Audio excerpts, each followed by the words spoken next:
are listening to Trophy Horse with your hosts, Tricky Mick, Alex, I Yield to No One, Steve.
All right. All right. Let me just check Twitch real quick. I'm sorry. There it goes. It's going up now. You can hear us on Twitch? Yep. All of us? Alex, say something? Alex. Did you hear everybody? Hold on. I heard Alex. I heard you. I heard myself. Okay, then it's working. All right, I'm sorry. Yes, I just woke up. Okay, we're good. Sorry. Heard that too. I don't know what that was. All right, let's get back to the show. Where are we at? I don't know. You guys were giving me shit for oversleeping, right? Oh yeah, Okay. yeah. Because you know, I'm an Matt old was man. here. I'm an old What do you mean man. you're an old man? I'm an old You're not that man. much- You're not that much older than the rest of us. Listen, I've been on vacation this entire week. Yeah, so you have little excuse as to why you couldn't show up on time. Because I was not on vacation this past week. I was doing a deep clean of my house. And I've got... Congratulations on being an adult. You won a blue ribbon? No. I didn't clean the house. I did a deep clean. I went through every room. The problem is because the house or the apartment that I live in now, I don't have a lot of storage area. So it just seemed like a lot of things piled up and cluttered up and whatnot. You went through my house outside of what you saw on my camera. You might think that I was a hoarder. That's the way it was, but it wasn't. You know, that sounds like a apartment in New York City. Not a lot of storage space. Because what would you expect? Yeah. Well, the last place I lived in, 6 years ago, 7 years ago, I had 2 walk-in closets and a separate utility room. I had a lot of storage there. Well, when you live where Tricky lives, you fit where you can because you don't got a whole lot of space, and you just throw all of your trash over in Jersey. That is very accurate, including the dropping the trash off in Jersey, because that's what I do every night. And I'm not saying that as a joke. That's literally where we dump our trash. Anyway, so I went through a lot of stuff, and the only thing that I could be accused of hoarding is paperwork. I'm very paranoid about throwing out paperwork. So What kind of paperwork? Do you have like receipts from like Chinese restaurants from like 15 years ago? no, it's just stuff like I'll get a letter in the mail, and like I think it's just bullshit, and I'll just put it in a pile, and then that all piles up, and then it get mixed because I pay all my bills auto paid online. So like if I get the Con Ed bill or I get the payment for my truck, I just throw all the paperwork and all the envelopes in one stack, and then I gotta go through the stack. Sounds like a fire hazard. Wait, so you deep cleaned your house, and what you really meant is what you went through old mail? Went through old mail, got rid of stuff that I didn't use. The guy that accuses me, I think it's a guy thing, but I don't know. Like when you get a new piece of technology, you never throw out the box. Like I still have the box from when I bought the PS3, the PS4, and the PS5. I had the box the VR came in. I had the boxes for all the collector's editions I buy. So those just piled up. Well, I mean, I keep boxes until the warranty is up because in most cases, with the exception of consoles, the warranty, I might be able to ship it back in the original box as opposed to hobbling together Amazon boxes somewhere. But yeah, so I threw out boxes. I basically just went through the entire house. So, All right. So you not been sleeping? Is that why you had to sleep all day today? well, I woke up and the guys came to visit this week, and I also had Sweet Mama D all week. So when they left at 3:00, I said, you know what, I'm gonna take a 2-hour nap. A 2-hour nap turned into 3 hours and 15 minutes. It's called an alarm clock, sir. They even got them on cell phones. Slept right through it. How many did you set? 1? 2. Set one for 6:15 and 6:30. Slept through them both. Set 5. Maybe I seem to be the only one that has this problem, but I more often than not wake up before my alarm clock, so that way it doesn't, bother V or Zelda in those cases. Well, how do you wake up? I open my eyes. Tricky, you do realize that some people, like the internal clock, once you wake up at a certain time for a long period of time, your body gets kind of used to it, and you just wake up at that time? Well, to be fair, the time I normally wake up for work is like 1:30. So I went to sleep after that. So my body was like, oh, you need to sleep. You're sleeping. I see you, Dupes, in the chat. Saber, I see you in the chat. How you doing? Darth Knight, I see you in the chat. How you guys doing? Saber, I see you as well.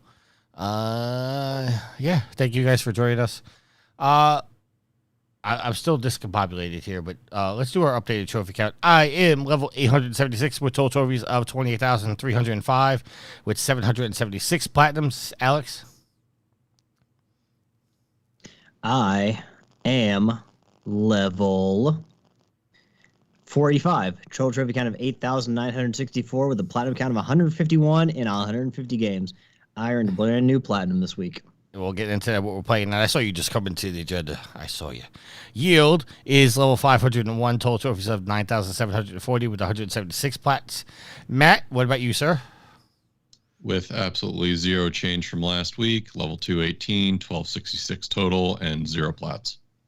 And Sid is level 836 with total trophies of 22,560 with 726 platinums. Starting to catch up to me. He's only 50 behind me. I may have to go on another Ret Plat run. Because he can get that in a day. Sid, I'm watching you, Sid. Wow, no. How are you watching Sid and not keeping track of your own progress in the annual rarity event? Because the game I'm playing is taking a lot of damn time. And I want to be done with it. But let's get into what we're playing. Alex, we'll start with you. You said you got a new platinum? Yeah, it's a game of that. I talked about it last week. It's a game that I already played this year, but I was playing again because the PS5 Definitive Edition came out. And if you bought the PS4 version, you got to upgrade to the PS5 version for free. And that is Weird West. I was last week trying to get Matt on the train to play Weird West. And yeah, like I said before, I would recommend that game to anybody. I like it a lot. Not just the art style, but the gameplay and the fact that it's split into essentially 5 chapters and you play as a different character. There's an overarching narrative, but you play as a different character that feeds into the narrative for every chapter. So you play as a retired bounty hunter who comes back into service. You play as a pig man who used to be a man. You play as a protector, essentially one of the First Nations people. They're known as the Fire Nation, the Lost Fire Nation in this game, protecting the West from the spread of the Wendigo. You also play as a werewolf or a man who could turn into a werewolf, a lycan, whatever you want to call him.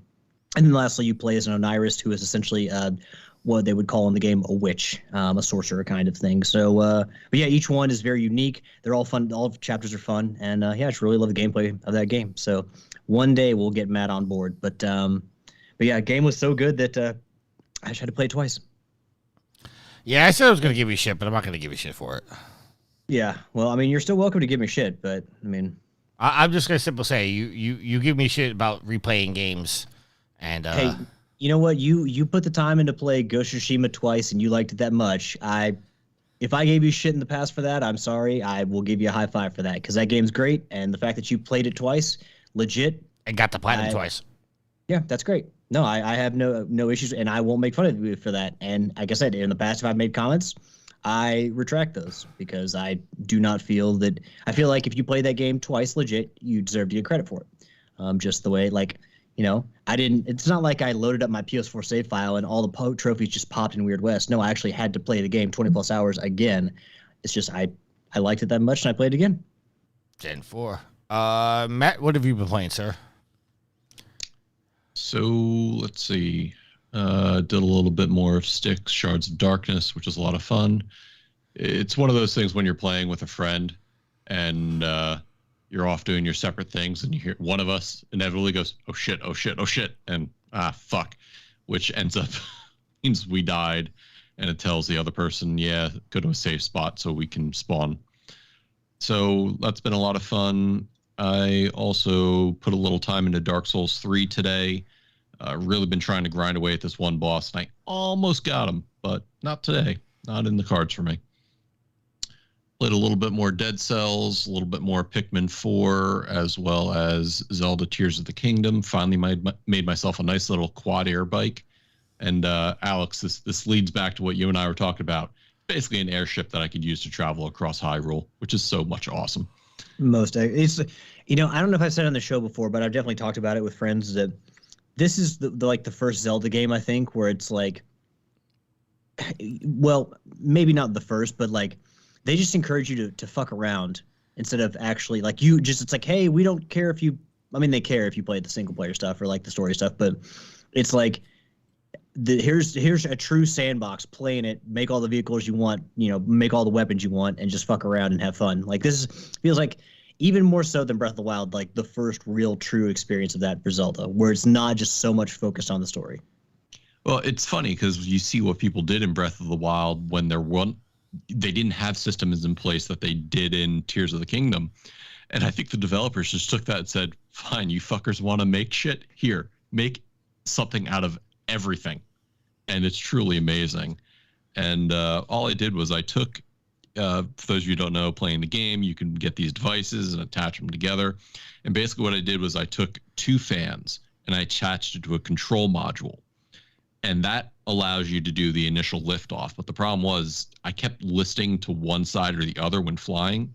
So then what I did is I added 2 more fans on either side of the control station, and that gives me good lift as well as good control to fly wherever I need to. And I can attach battery packs to them as well, just to give myself a little extra distance when I need it.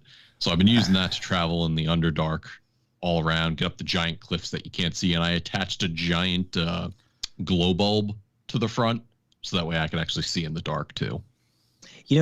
Honestly, like that kind of system where you have the ability to kind of customize things so much and build vehicles, I really hope that they look, because like there were so many shrines in the first game and Korok seats. It's like, as a player, I would want less of that stuff and them to put more effort into like the building stuff the second time around. Now there may be just as many shrines, but give me like a good amount of shrines, but focus more on like this kind of stuff and not just pure numbers. Like, hey, there's 100 plus, go finish them all. I think there's something to be said, though, about the shrines in that they are a way of giving players ideas. Now, you're going to have plenty of people who come up with their own ideas, but then you have creatively bankrupt people like myself who sometimes I need a little bit of a primer on something, and sometimes the shrines do that. Now, to your point, I think that maybe they can reduce the overall numbers, and if they give us the ability to explore using our creations and maybe give us meaningful stuff to find by exploring with our creations, that could be good. But it's still a blast for me. Just go, all right, I need to get to the top of this mountain. Whereas in Breath of the Wild, I'd have to crawl up the mountain and pray it doesn't rain and I slide back down. Here, I just make an airplane and I fly up. And then finally, I put myself back into Monster Hunter Rise. Last time I played was a number of months ago, and since then they've introduced some new monsters, some returning monsters back into the game. So I've been trying to go through that effectively, and I've beaten all but one. I just had a little difficulty beating the primordial Malzeno boss. And I'll get it soon enough, but it's been really fun getting back into Monster Hunter. All right. So I'm going to throw... I thought Tricky fell asleep again for a No. second. See, V does such a good job as a community manager that she often asks questions during the week that I have to go back and find the post to, because... we get a lot of interaction with those posts. So I was actually just going back and trying to find the post that V made earlier in the week. So, which leads us into what we're doing now. I'm going to throw a little swerve in. V posted this question in the Trophy Horse group. If you're not involved, please get in the Trophy Horse group. It's facebook.com/groups/TW podcast. Get in that group and you can interact with us. But V had a post where she asked 3 different questions. So we're going to try to go through these real quick because there was 25 comments total for this. She said, to annoy Tricky even more, what would you rebrand Trophy Horse to? He. They said, why is Matt G's voice so soothing? And then lastly, what killer would you want in Dead by Daylight or Mortal Kombat? All right, starting us off, Alex, you said, send us Spiders podcast. Fuck you. It's the deception in him about his voice, and you want Killer Croc in Mortal Kombat. Still stand by those answers, sir? Especially the Send Us Spiders podcast. You're a dick. Jeff Hanna said we should rebrand the show to Achievement Assholes, in which Alex responded, that's Platinum Assholes. No one does assholery in podcasting better. Kalai says we should rebrand it to Game Stuff. Why? And Matt's voice is so soothing because he sounds like Todd Howard. Matt, I hate you, Kalai. Matt, you responded to that just with a gift saying no. This seems to be a running theme in the groups lately. Does Kalai say you sound like Todd Howard a lot? No, Kalai, because she knows how much it irks me, will consistently push and promote Skyrim and Todd Howard being the Lord and Savior of gaming. But I totally make sure you go back and listen to the Punishment episode of the Loop Bros, where Kalai did not share that opinion. She shared quite a polar opposite opinion during the entire episode. Oh, I remember. I started listening to that and I had to turn it off and never went back. But yes, there was punishments involved with that. I gotta go back and listen to that one. That's the Loop Brothers. You can find them on all podcast services, including Podbean. Yes, Daryl. I did plug your show, even Podbean, so shut the fuck up. Daryl says we should rebrand to the Proving Gamer podcast. It sounds more official, and since most of the hosts rotate, don't actually get trophies, it would work. Better branding for the site, and it doesn't have the word whores in it. Fair enough. He says he's been telling me this for years. He has. Joseph Priestley says Tricky reads the news word for word podcast. I'm not the only one guilty of that now, sir. Alex does it as well. Wow. Yeah, but to be fair, I was the one that started giving credit to the outlets that publish those stories you read. So yes, you're welcome. Keep you from getting sued. Jeremy Englehart says, name it something spider related for sure. He goes, I always appreciate an episode where Matt is on. Seems like an intelligent dude, and he plays PC games, which I appreciate. And he says, I'm actually getting my dream like killer in Dead by Daylight, Nick Cage. Actually, he's not a killer. He's going to play one of the survivors. So he's not becoming the killer in the game. Oh, you're not going to read my response? No. All right, we'll let them figure it out for themselves. That's why I'm not reading it. Alex then says, free marketing for IGN podcast. You already answered, sir. Well, you were going to turn down the Son of Spiders podcast name, so, just in case. Corey says, The Division is an okay game. Dan said to V, I think you're biased on the voice, haha, but he is good at this. V responded, maybe, but it's so nice. Patrick Hickey Jr., who's becoming my mortal enemy lately, he said we should rebrand to the Let's Go New York Islanders podcast, in which Joe responded by saying the Rangers suck podcast. I hate you fucking both. Zach says we should rebrand to the IGN's official podcast. As far as the voice, he says it's the deep narrator voice, and the killer, add a variation of every ghost face with different abilities. I'm not up on my screen. Just Ghostface have different abilities? I don't know. I've seen all the Scream movies. I don't really know. I mean, obviously there are different Scream killers, but like Ghostface doesn't have some like supernatural, superhuman abilities. No. Yeah, that's what I thought. I think he just means that depending on which ghost face you choose would have a different ability in the game, not necessarily that they have abilities in the movies. Got it. Mark Frazier says we should rename it to the SMB podcast. No, not the Super Brothers podcast. It's the Smell Michael Miller's Bullshit podcast. Mark, I thought we were friends. Oh, man. If you say I'm mean to you. Yeah, really. As far as the voice he goes, I'd love to hear him do mindfulness and guided meditation. Any interest in that, Matt? I keep being told I have a face for radio, so I make sure my voice matches. And he says for the killer, he wants Barney because he can think nothing more terrifying than a colorful dinosaur performing fatalities. Do you remember the Doom 2 mods that you could mod Barney in and you could get to shoot Barney? No. That was a Those thing? were good days. That was a thing?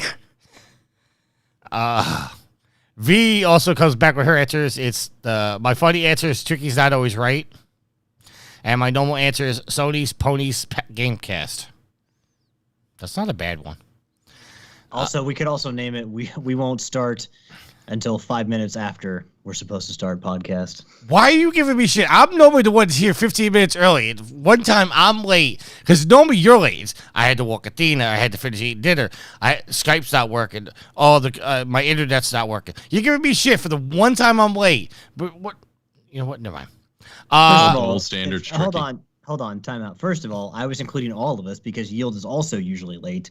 That's why I call it the podcast because it covers all of us. Okay, fair enough. Not just you, Tricky. I felt like you were attacking me there. Sometimes I got to do important shit like feed my animals and feed myself. I did feel like you were attacking me there, sir. No, it covered all of us because I apologized on the show last week or the week before for being late.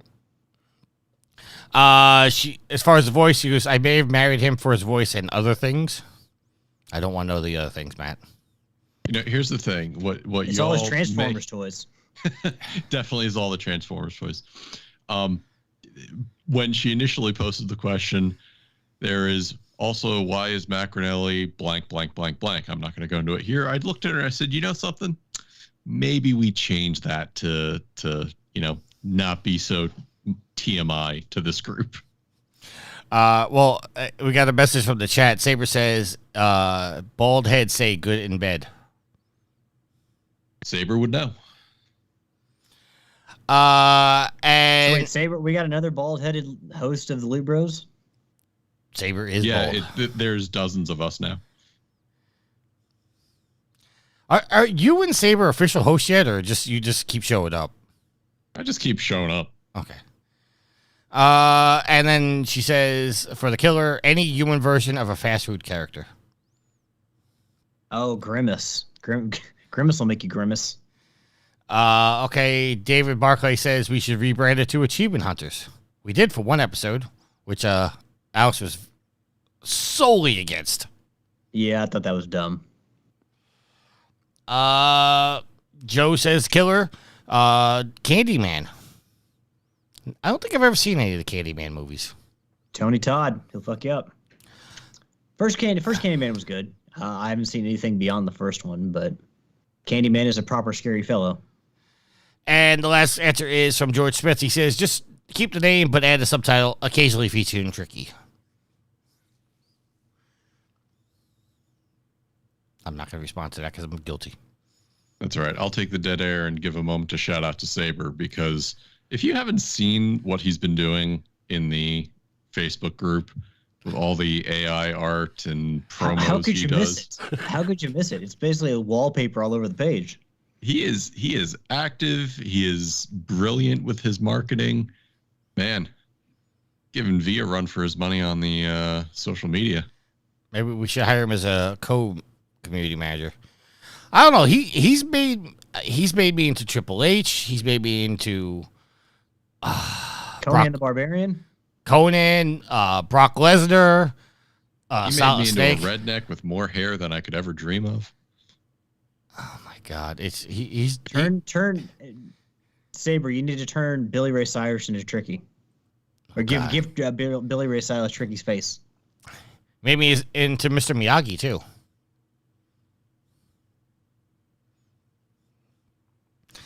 Put Tricky's face on. Don't give him any ideas. Billy Bob Thornton in Monsters Ball.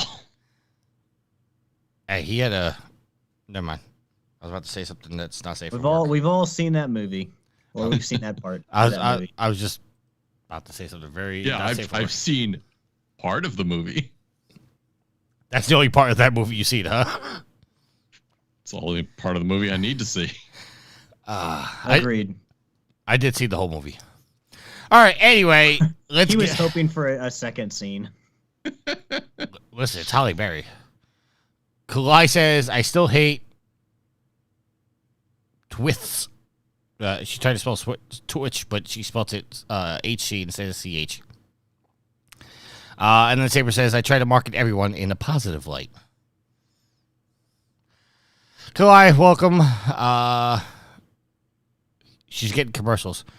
Saber Saber tells us she's getting commercials because she's not a sub.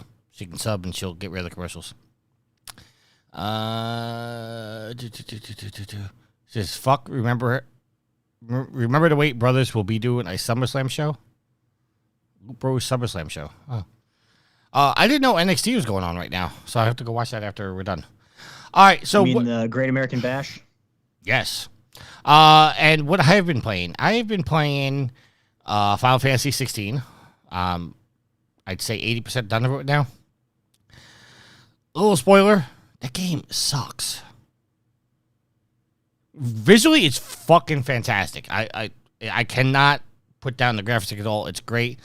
The story to me is very boring, and it's a lot of cutscenes, which I know is weird for me to complain about because I'm a Hideo Kojima fan. But it just seems cutscene after cutscene after cutscene, and there's not a lot of fighting. And then the fighting is really not that good to me. I mean, the abilities are nice, but it's just not fun to do the fights in that. And there's Priestley has said the same thing. There's no Phoenix Downs.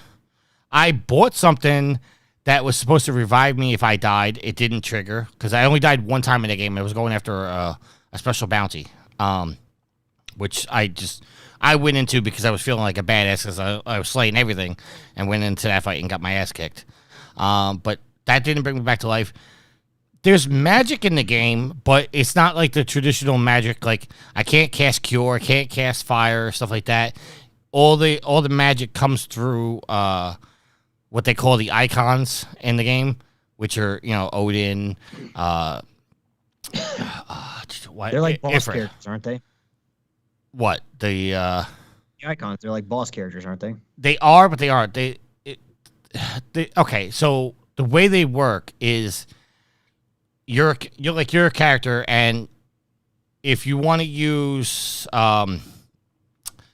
Titan's one of the icons in the game. Titan, there's a character that they're called the Dominant, and that person is able to channel the icon Titan. But it's not like I can just call one of the icons in a battle at free will. It's changed the way they do it.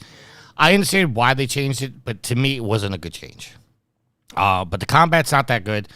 The story, I mean, it's somewhat intriguing, but it's all over the place. I can't really concentrate on it.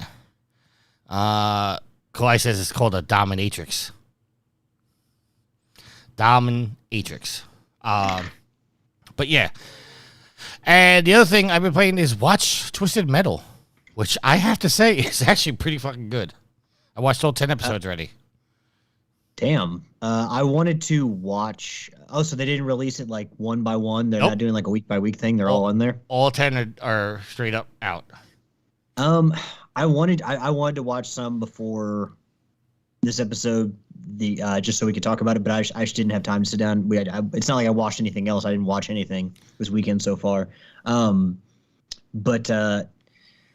Yeah, I got really. I mentioned before when I had seen like the scene in the casino where Sweet Tooth is fighting Anthony Mackie, and I guess Anthony Mackie playing John Doe, driver of Roadkill. Tricky, can you confirm that or deny that? That is right. Okay. And there was too much comedy in there. I don't think that Sweet Tooth should ever be singing the thong song, and it's listed like one of the kind of tags for the show is that it is comedy. Part comedy. And I just kind of grimaced. I'm like, trust me, it fits so well, though. It fits absolutely so well. They did have an interview with some of the stars, the showrunner, Anthony Mackie, and then I can't remember what the female lead, her name, but they did have them playing Twisted Metal Black and do an interview, talking about the show. So, I mean, I'm still going to watch it, but just hearing comedy and Twisted Metal, it just doesn't. I mean, Tricky, you're not a big. Did you play the Twisted Metal games? I played none of the Twisted Metal games. So you're coming at it from a completely different angle than the rest of us the people who played it. So if you never played the games, I can understand how an injection of comedy would be funny. But then when you've played like those games and a lot of the action is so depraved and demented, and you understand like what the tournament's about, you hear comedy in there and it's like, oh, you haven't made a Twisted Metal show. You've just made Twisted Metal for the mainstream. That's what you've done. I hear you, and you're probably right, but I can tell you, it just the comedy fits.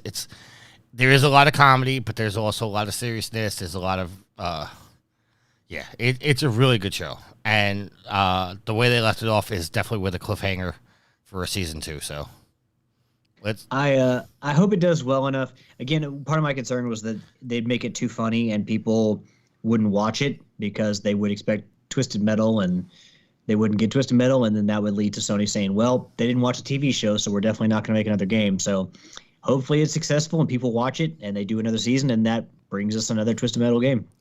Well, you say that, and Clyde just says in the chat, is Twisted Metal for mainstream a bad thing? Could lead to more games.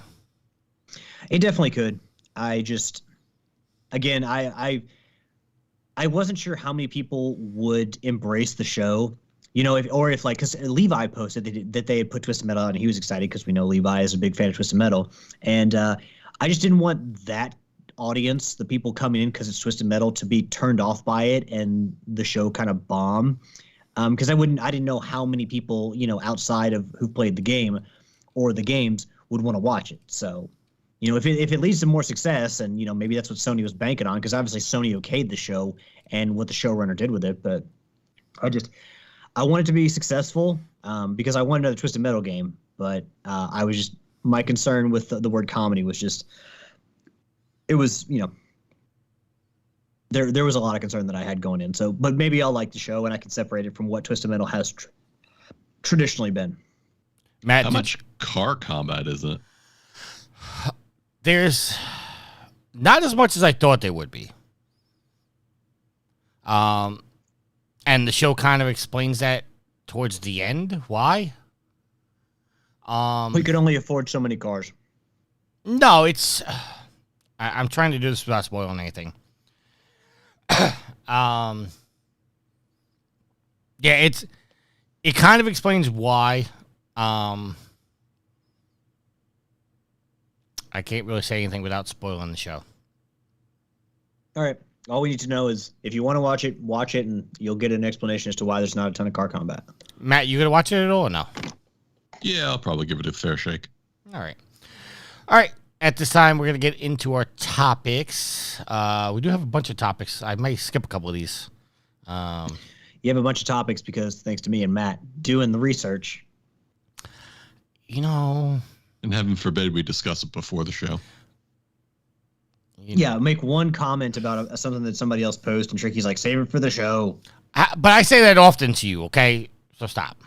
You do, but again, it's not like that point that we make is erased from our memory, and we can't ever make it again after we've said it in a private conversation. You're absolutely right, but as I said in the group chat, I said the problem is that when we go into these conversations like now for the show, you tend not, more often than not, you tend not to say the same thing over again because it's already been said, and you're like, oh, I don't need to reiterate this point because I already made it.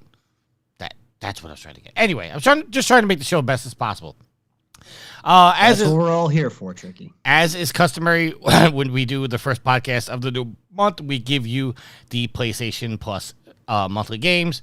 This month, we're going to be getting PGA Tour 2K23, Dreams, and Death's Door. But I think the only one we really need to talk about here is Dreams, because I find it weird that we're getting Dreams even though they're stopping support for the game.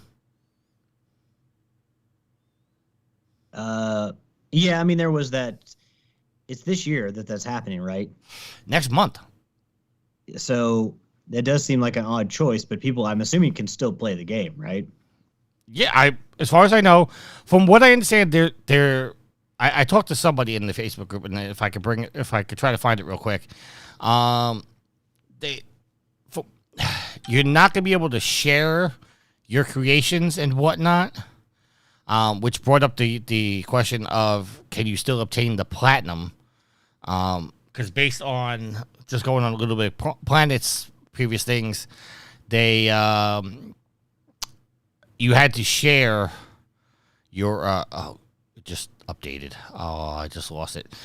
You had to share your creations, and enough people had to like it and whatnot in order to get a trophy. I don't know if that's still a thing. According to Curtis, from the Facebook group. It said, I thought sharing and being able to play other creations are the biggest part of dreams. And Curtis says, yep, you can still play stuff that's already been made, but can't share any new creations as Media Molecule is going to work on their new project. I said, so if it was already made, we could play it. But if I make something new, no one can. So what's the point of making anything new? Curtis says, same thing happened to Mario Maker 1 on the Wii U, and will probably happen to 2, unless you can use Switch cartridges in the next Nintendo system. Also, Mario Maker 1 for 3DS had limited functionality as it is. Barely could do anything. Kirsten said, yep, to stream your creations, I guess. Also, I believe it's supposed to be easier with the PlayStation Move controllers. This would have been a good game years ago on Essential. It's surprising that the most functionality has been discontinued, yet here's a free game, LOL. And then I said, I understand things like this happen. The point I was making is that PlayStation is giving away a game that is now limited because they ended support. And Curtis says, yep, shitty move by Jimmy Ryan, LOL. They probably should have, at some point last year or something, made the game free, because who knows, maybe they get more people stuck in the game, or like they get more support for the game and more people playing it, and then Media Molecule's not moving on to something else. Maybe they just keep supporting Dreams. So an odd choice. I do want to stop the show for a second, give a shout out to Thomas Saber, because he has already fulfilled my request for the next Tricky pick. About 2 minutes ago in the Trophy Horse podcast, he posted a picture of Tricky's face on Billiard Size's body. So go to the Trophy Horse Facebook page. And, he didn't just post my picture on his body. He made a video of Achy Breaky Heart. Yeah. So TC works fast. Anyway, let's get back. You're welcome, everyone. You are welcome. Because I saw that on the Facebook page, and I'm like, man, did I just request that? And he did it days ago? Nope, he just did it. No, he just said in the Twitch chat, he goes, done. Check the Facebook page. All right, so Kalai says Death's Door is also pretty good. It's being made by Devolver Digital. Okay, yeah. I never heard of it before, but I mean, obviously I'll give it a shot.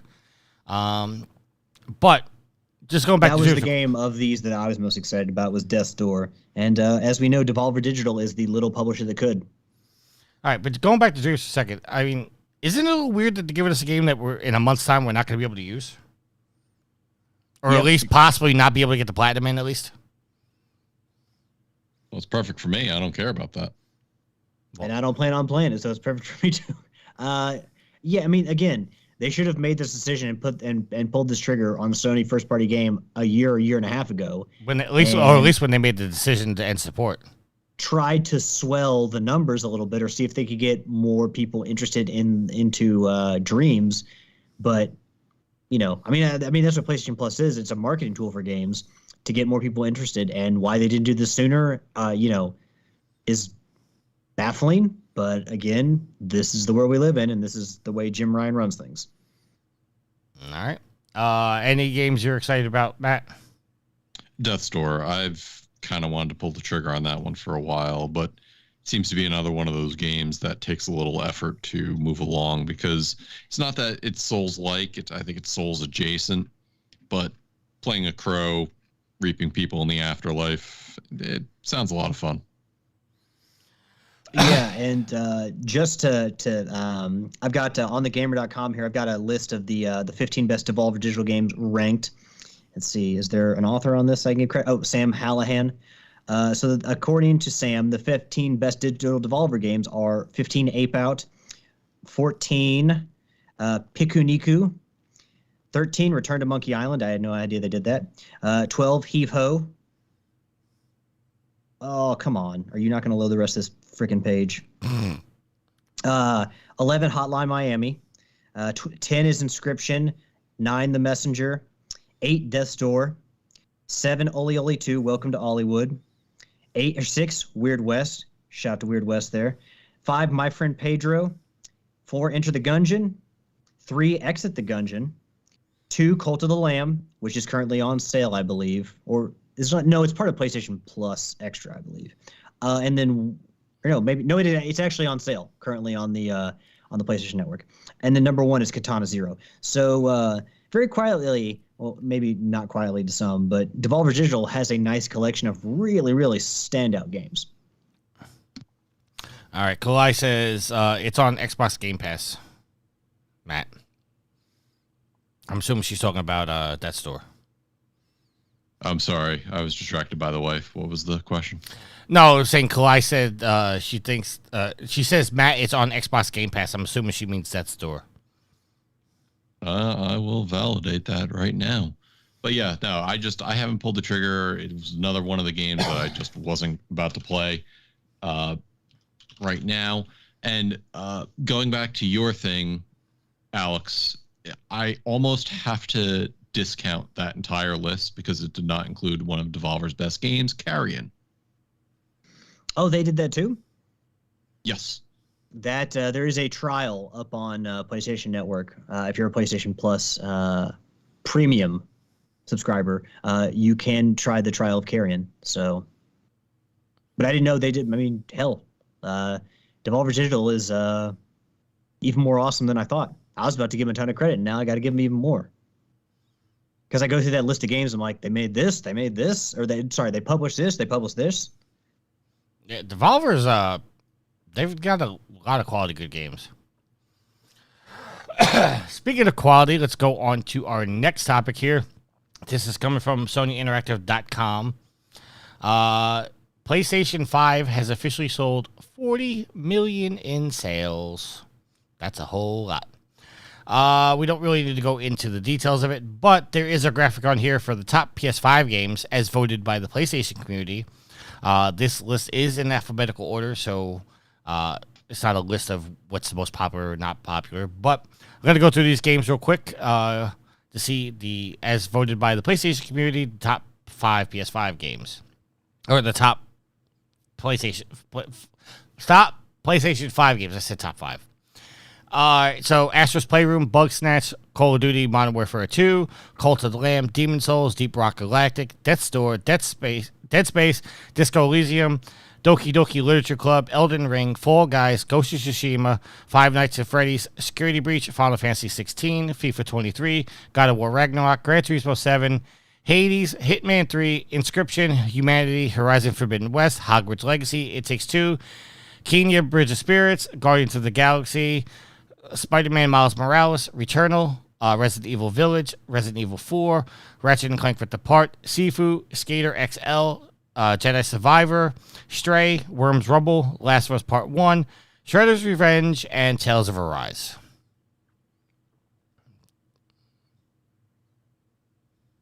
Most of those games I can play on my PC. Oh my god. Yeah. For context, and this is not me shitting on Microsoft, but the sales numbers comparatively for the Xbox Series X and S were revealed. I think Microsoft shared them in late June. I think it's June 30th. This comes from GameRant.com, and the sales numbers for the Series X and S as of the end of June were 21 million. So that a bit of context for you for those PlayStation 5 sales. All right, moving on. Here we go. Okay, so there was a little bit of panic. I added this one into the agenda because I don't know if you guys didn't want to talk about it or just didn't see it or whatnot. There was a little bit of panic as it was announced that Ubisoft accounts were going to be deleted. Did you guys hear anything about this? Yep. I did not, no. I've kind of shut down paying attention to Ubisoft. Okay, so coming from IGN, and this is written by Rebecca Valentine. Over the weekend, fans of Ubisoft games underwent a minor panic as rumors spread that Ubisoft might be spontaneously deleting inactive Ubisoft accounts, permanently destroying digital game libraries if users aren't logging in often enough. However, Ubisoft has clarified that this is now false, and users' digital games libraries are safe even if their accounts are inactive. The rumors were kicked off when a tweet circulated an email entitled Ubisoft account closure due to inactivity. The email instructed the recipient's Ubisoft account had been temporarily suspended and would be closed permanently in 30 days unless a closure was canceled by the account owner. The email was then confirmed to be legitimate by an official Ubisoft Twitter account, which reiterated the given instructions for canceling the pending account closure. While all this is legitimate, what caused people to panic was the contact offered by the original poster, who claimed that you will lose all your games purchased forever. In an email to IGN, Ubisoft clarified the stance on the account deletions. The publisher confirmed that it has, quote, for many years now, end quote, deleted inactive accounts in accordance with the EU's General Disk Protection Regulation on how long companies are permitted to store individual personal information. The company claims its policies are, quote, aligned with legal requirements and with the standards of the industry, end quote, and that they also serve as fraud prevention. However, Ubisoft clarified its criteria for account deletion, noting that it absolutely does not include accounts that have purchased games attached to them. The publisher it takes the following into account: the gaming activity on the account since its creation, the account's libraries. Accounts that include purchased PC games are not eligible for deletion. The duration of inactivity on the account, meaning the last log into the ecosystem, including from Ubisoft games on Steam and other platforms. They have never deleted accounts that have been inactive for less than 4 years. And the existence of an active subscription tied to the account. Ubisoft added that the emails, such as the one circulated, were sent to users 30 days prior to account deletion. And if a user tries to log in during that window, they will receive a notice and a link to reactivate the account upon a login. So no, you will not lose all your games if you don't log into your Ubisoft account. So I wanted to make sure we said that and that was clear. But this is standard practice with all companies, isn't it? That after a while of inactivity, they just suspend your account or delete your account. There's going to be a number of factors associated with that, because in certain countries, you can't just delete accounts for areas that people have purchased stuff. What happened was the story initially came out and there were people rightfully freaking out because they didn't understand the context. But what wasn't really put to light was the accounts that they're deleting have no activity, have nothing, no purchases, taking up space. They cannot withhold personal information. Every company out there has record retention policies. And if accounts or records are not being used, you have to purge them. So as a result, they have to delete accounts associated with that. Alex, your thoughts, sir? Seems reasonable. As long as they're not deleting an account that has purchased stuff, I mean, there seems to be no issue. All right. Moving on. Hold up. Oh, Stop. sorry. Which one are you going to next? I was just going to go down next to one on the list. Yeah, okay. This is where I have to get involved because Oh, boy. you missed the perfect opportunity. Because Ubisoft may not be canceling personal accounts, but you know what they are canceling? They're canceling, reportedly canceling an Immortals Fenyx Rising sequel. Matt, It was Tricky. you lobbed it up for him, and he still couldn't get it across. He couldn't even hit it off. Folks, we were going to talk about Sea of Stars will be on PlayStation Plus day one, but the order of operations here on the agenda did not include this. So I'm changing shit up. Go ahead. That's Ricky. fine. Go talk about Ubisoft canceling Immortals Fenyx Rising. You're perfectly fine. I should have done that myself. It didn't register earlier. This is coming from Destructoid.com, where a lot of articles are coming from this week because I've been overruled on my IGN love, apparently. Ubisoft has reportedly canceled its plans for the Immortals Fenyx Rising sequel. Multiple sources anonymously told VGC that a follow-up was in early development at Ubisoft Quebec, but leadership ultimately decided to cancel it. Kotaku also corroborated the story. Ubisoft has commented on VGC's original report saying it's, quote, reallocating some creative teams and resources within the Quebec studio, end quote. As part of our global strategy, we are redirecting and reallocating some creative teams and resources within the Quebec studio to unannounced projects. The expertise and technologies these teams developed will serve as an accelerator for the development of these key projects focused on our biggest brands. We have nothing further to add at this time. And yeah. I think we all loved this game, did we not? Alex, did you play it yet or no? No, I haven't played it yet, but Tricky was even before Yield played it, Tricky was saying really good things about it. So they killed this game, even despite the fact that people really seem to like it. They killed this sequel because they want to focus on the shit they always focus on. So yeah, Just Dance, Assassin's Creed, like what are their other big brands like Tom Clancy stuff, like so this one game that seemed, part God of War, or at least the mythology of God of War, and then part Legend of Zelda, and you fucking put it in the shredder because you want to focus on other, like, just the same old shit. Ubisoft needs some help. They need some new leadership. All right, Matt, your thoughts, sir? So I bought this game on sale during Black Friday one year for $15, and after playing it, I fully admit I should have paid full price for it because I had a blast playing it. And I don't necessarily think it needed a sequel. I think one would have been welcome, but I am perfectly fine with the story ending where it did.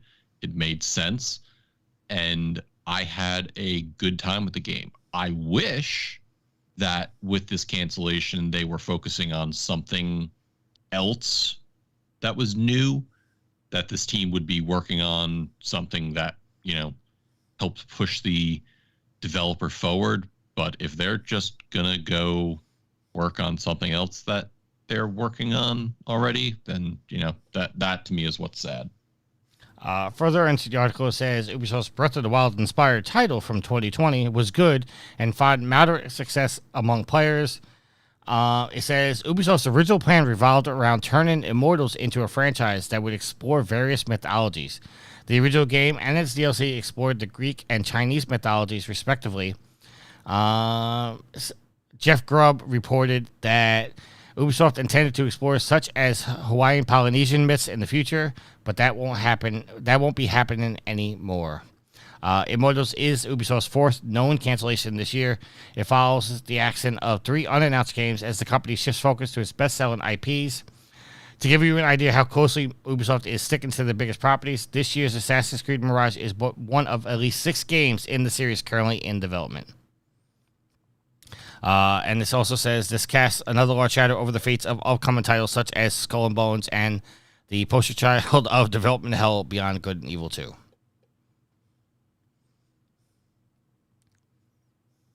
And to be fair, Tricky, we're not trying to overrule your love for IGN. We're just trying to show you that there's a bigger world of news journalists out there for games. To be honest, I really could care less about IGN. It's just where I go to get news. I don't have a love for IGN. And the only place that Tricky goes for news. I go other places as well.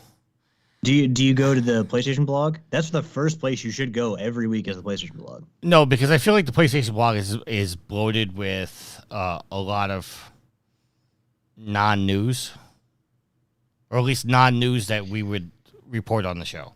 Tricky, I hate to tell you this, but IGN is also bloated with a lot of non-news, and you do understand that just because it is appears as a post on PlayStation blog does not mean that you have to share it. You can sift through things, right? Yes, sir.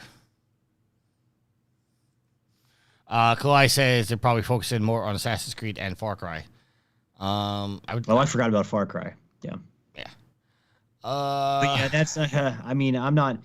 I know TC likes Assassin's Creed. I'm not telling people they shouldn't like Assassin's Creed, but when you're canceling sequels to popular games to make more Assassin's Creed, potentially, we don't know. We don't know where these resources are being reallocated to. But when they say their biggest, games or their biggest properties, you can just guess that Assassin's Creed is one of those. It's just sad. It seems like Ubisoft is reining in what it's developing and just focusing on its core brands, like something Activision would do. And I'm going to be honest, I don't really like it. I think it's silly. All right. Excuse me. Going back to the topic that I just got yelled at about. Sea of Stars will be on PlayStation Plus day 1. This has come from Destructoid and written by Stephen Mills. It's fresh to say a new name. Kawhi says Assassin's Creed series is just beating a dead horse at this point. All right. Like Agreed. Kawhi has to admit that Todd Howard is beating the Skyrim dead horse. When is Skyrim coming on our toasters? I heard that announcement coming soon. Oh, man, it's already on our freaking Alexas. And I thought it was already available on toasters and coming soon to a box of Frosted Flakes. No, it is on the fridge, and that's not a joke. It is on the fridge somewhere. But back to Sea of Stars. Sabotage Studio revealed that its upcoming retro-inspired RPG, Sea of Stars, will be available as the PlayStation Plus game catalog title on day one of its release. The official release date for the Pixel RPG is August 29th. By joining PlayStation Plus game catalog, all PlayStation Plus Extra and Premium members will get full access to the game on launch day. If the visuals remind you a lot of old-school SNES RPGs, don't worry, that's intentional. Sea of Stars is technically a prequel to the 2D action-adventure The Messenger, which was also created by Savage Studio. And they said they gave Messenger a flawless 10 out of 10 when it was released back in 2018. So, Matt, you're the one that shared this. I know nothing of Sea of Stars. Tell us about Sea of Stars. Actually, I shared this, sir. Alex shared that. Oh, I apologize. And before Alex, I give you the floor. Kawhi says, never. Todd Howard is awesome. Alex, the floor is yours, sir. I mean, honestly, it's I've got to admit that it's an RPG, a more traditional RPG. So I think that more so than me, because I don't really think I'm going to play it, although I think the art style is beautiful. I think the game looks fantastic. I think this is more up the alley of Homer and maybe even Yield, because Yield talked about, even last week where he kind of finished off playing Chrono Trigger, and that was really like the last RPG he had played. But I think that maybe, who knows, if he still had that hankering or that itch to play the SNES style RPG games, I mean, who knows, maybe this will bring him back in the fold, because I do think that if you played the RPGs back in the day on the SNES, I think this game was like speak to you especially. Like it feels like a game developed for you. And while I don't play traditional RPG games, I'm not a big fan of the turn-based combat. Like I said, the game looks outstanding. So I bet this game's on Matt's radar. Well, yeah, I played The Messenger. I didn't play all the way through, but The Messenger is a fantastic freaking game, and there's a reason that it was given a 10 out of 10.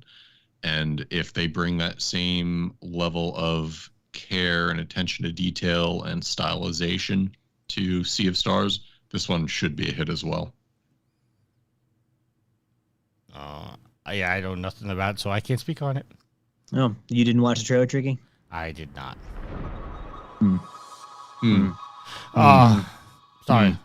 Sorry, I'm not hearing you discuss because I just gifted a sub to Kawhi, so she doesn't have to watch ads anymore. Well, you should have done that a while ago. Oh, You're nothing if not magnanimous. Also, to be fair, he probably did that was also fantasizing about Todd Howard, or couldn't stop thinking about Todd Howard with how Todd Howard's come up more times on this podcast than any other episode of the show. Wow.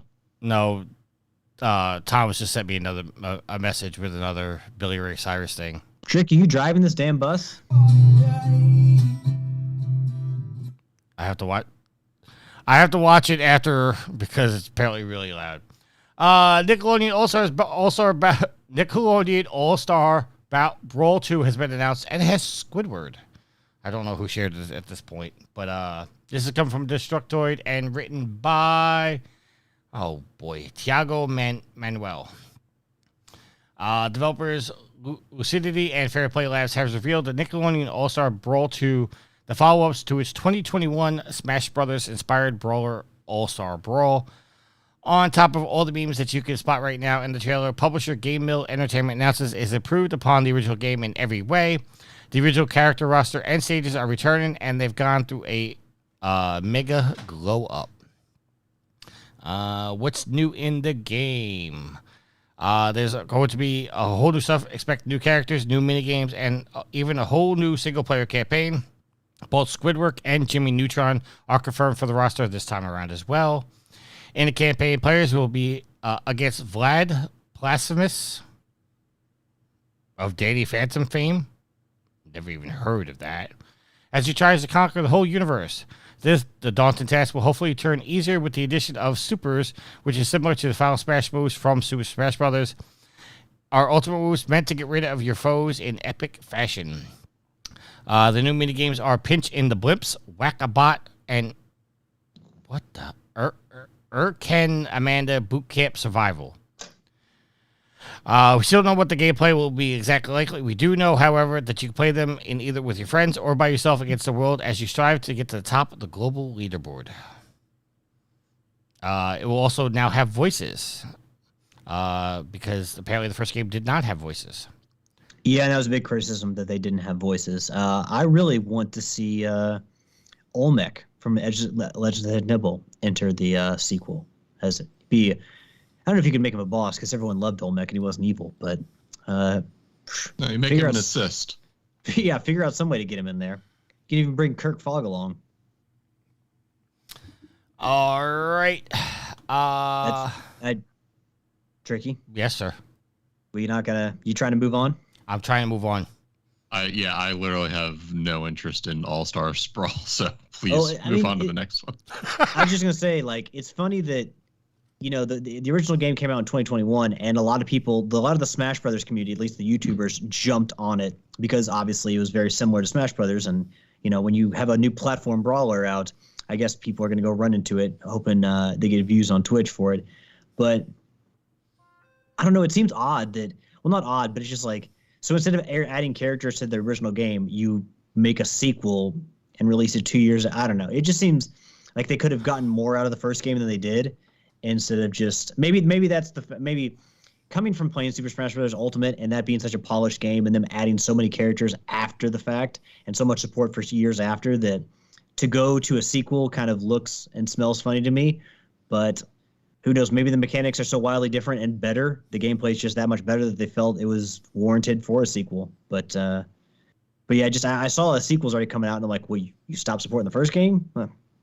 Well, the problem. So here's the problem that you brought up is if you make a new game, now you're splitting your player base. So for however successful the first one is, you know, yeah, you can release DLC packs for additional characters, and that'll unify your player base. But now it seems like they want to address some of those concerns, such as adding voice. I don't think they could just go back and add voices or additional art styles to the first one. So I think they pulled the Destiny 2 route, where it's just like, all right, screw it, we're just going to go with this one. And I wouldn't be surprised if this is the platform they're going to use moving forward. That sounds plausible to me. Yeah, good point. All right. What's not good is CG Projekt Red is roughly laying off 9% of its staff. This is coming from Destructoid and written by Eric Van Allen. The studio behind the Witcher and Cyberpunk video game series is parting ways with a chunk of its staff. CG Projekt Red is laying off around 100 workers, which estimates to about 9% of the entire team. As announced in a letter shared on CG Projekt Red's site from project site from CEO Adam, I can't even pronounce your name, I'm not even going to try. The layoffs will run up through Q1 2024. It's announced the layoffs will now be in spirit of transparency and to give team members a chance to process. Additionally, CG Projekt assures those affected have been offered a comprehensive severance package.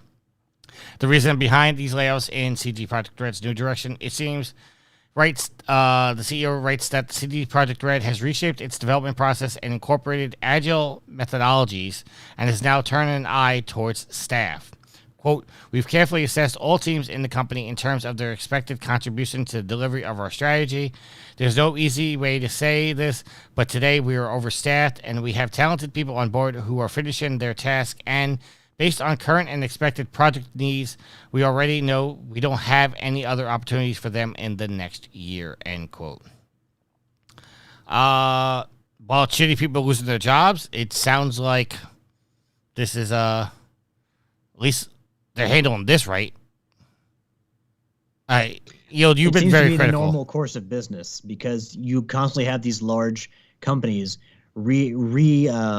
evaluating their portfolios and what current projects are and what future projects are. And if you have a team that isn't working on anything, or, you know, it only requires a small amount of a team to to finish up something or start a new task or start a new game, it's not just CD Projekt Red, but most companies are gonna, cut out what they don't need. You hate to say excess because again, that's people's jobs, but they're going to make the headcount at their companies match the projects they're working on to get out and the technical needs of supporting other games as well.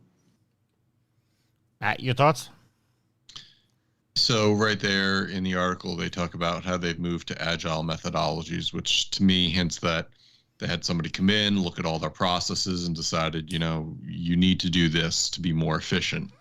And that speaks to me that teams are going to be more interchangeable, which, it stinks because this means you're going to be eliminating people's jobs. And from there, you're just going to be spreading their responsibilities out to other groups and say, well, now you're going to be doing more with less. And I really hope the people that are out will land on their feet shortly. I as well. All right. I have nothing good to say about CD Projekt Red, so I'm just going to keep my mouth shut. Ever since what happened with the... you don't need to explain yourself. There you go. You can just say you don't have any thoughts, and we're moving on. Yeah, but you did say that they seem to be handling this right, Tricky. So you can understand where they're coming from as a company. It seems. Yes. Listen. As a business model, like they're saying, like we just don't have anything for them. So it's not like. The one thing I'll say is it's good that they're not laying off because they're in financial trouble. They're laying them off because we just don't have anything for you. And saying, okay, we're just going to move on. We're going to let you go because, we don't have anything for you, rather than saying, oh, well, Cyberpunk didn't sell well, so now we have to lay off X amount of staff. So that's a good thing. It's like, and at least they're saying, these are going to go for a while. We're not just like coming in tomorrow and saying you're fired. We're giving you time to, look for other job opportunities. So that's good. And really, that's the sad thing about the whole Cyberpunk situation is that they weren't really hurt financially by their poor decisions when it comes to releasing that game. It didn't. Well, I'm sure they were hurt, but they've made so much money on The Witcher that they were able to see the sales of that game. They had to refund some money, but in the end, it didn't hurt them financially really to do what they did. They still turned out quite okay when it comes to sales of that game. Yeah, that's true. All right. Okay. Just trying to make sure we're good. We're going to throw it across to our social media. Time to check my social media, yeah. All right. Jeez. Thomas is killing it with these beams. Thank you, Alex, for giving him the idea. Well, you know what? I'm trying to think of another one that I could give him to So V posted in Facebook group that it's podcast day. Light it up with those questions. Light it up. Hold on, I got another one. A request for TC. The Cowardly Lion from The Wizard of Oz. Tricky's face on the Cowardly Lion. So V's asking for questions for the group. Ashley says Baldur's Gate for the PS5 comes out on September 6th. September 6th is her birthday. Happy early birthday. All the good people have birthdays in September, just so you know. And we also own a PS5. My question is, should Alex buy me Baldur's Gate 3 for my birthday, since obviously the viewer said yes? I mean, yeah, if she really wants it, I'll buy it for her birthday. Is it because it's Baldur's Gate 3 or because she can have sex with a werebear druid? Wow. Well, I didn't even know that was a thing. I'm definitely buying it now. Can I buy the collector's edition for extra werebear sex? Coming with your pre-order purchases, you get 2 instances of werebear sex. No, I saw that this is one of those games where if you pre-order it, you get 72 hours of early release of the first act or something like that. So you get to play the game early. It's a snippet of the game, but you do get early access to the game if you pre-order it. So. Well, they've been doing that with a lot of games lately. Like they give you, yeah, they release the game, but they release the whole game. They're only releasing a certain part of the game 3 days early. I believe so. I can look back on that and see, but I think I saw that was the first part of the game. Kalai wants to know, will you be able to grin and bear it with the werebear? Well, you better, because the werebear is going to bring it. Werebear brings the pain. And apparently Kalai wants TC to make a tricky picture with googly eyes.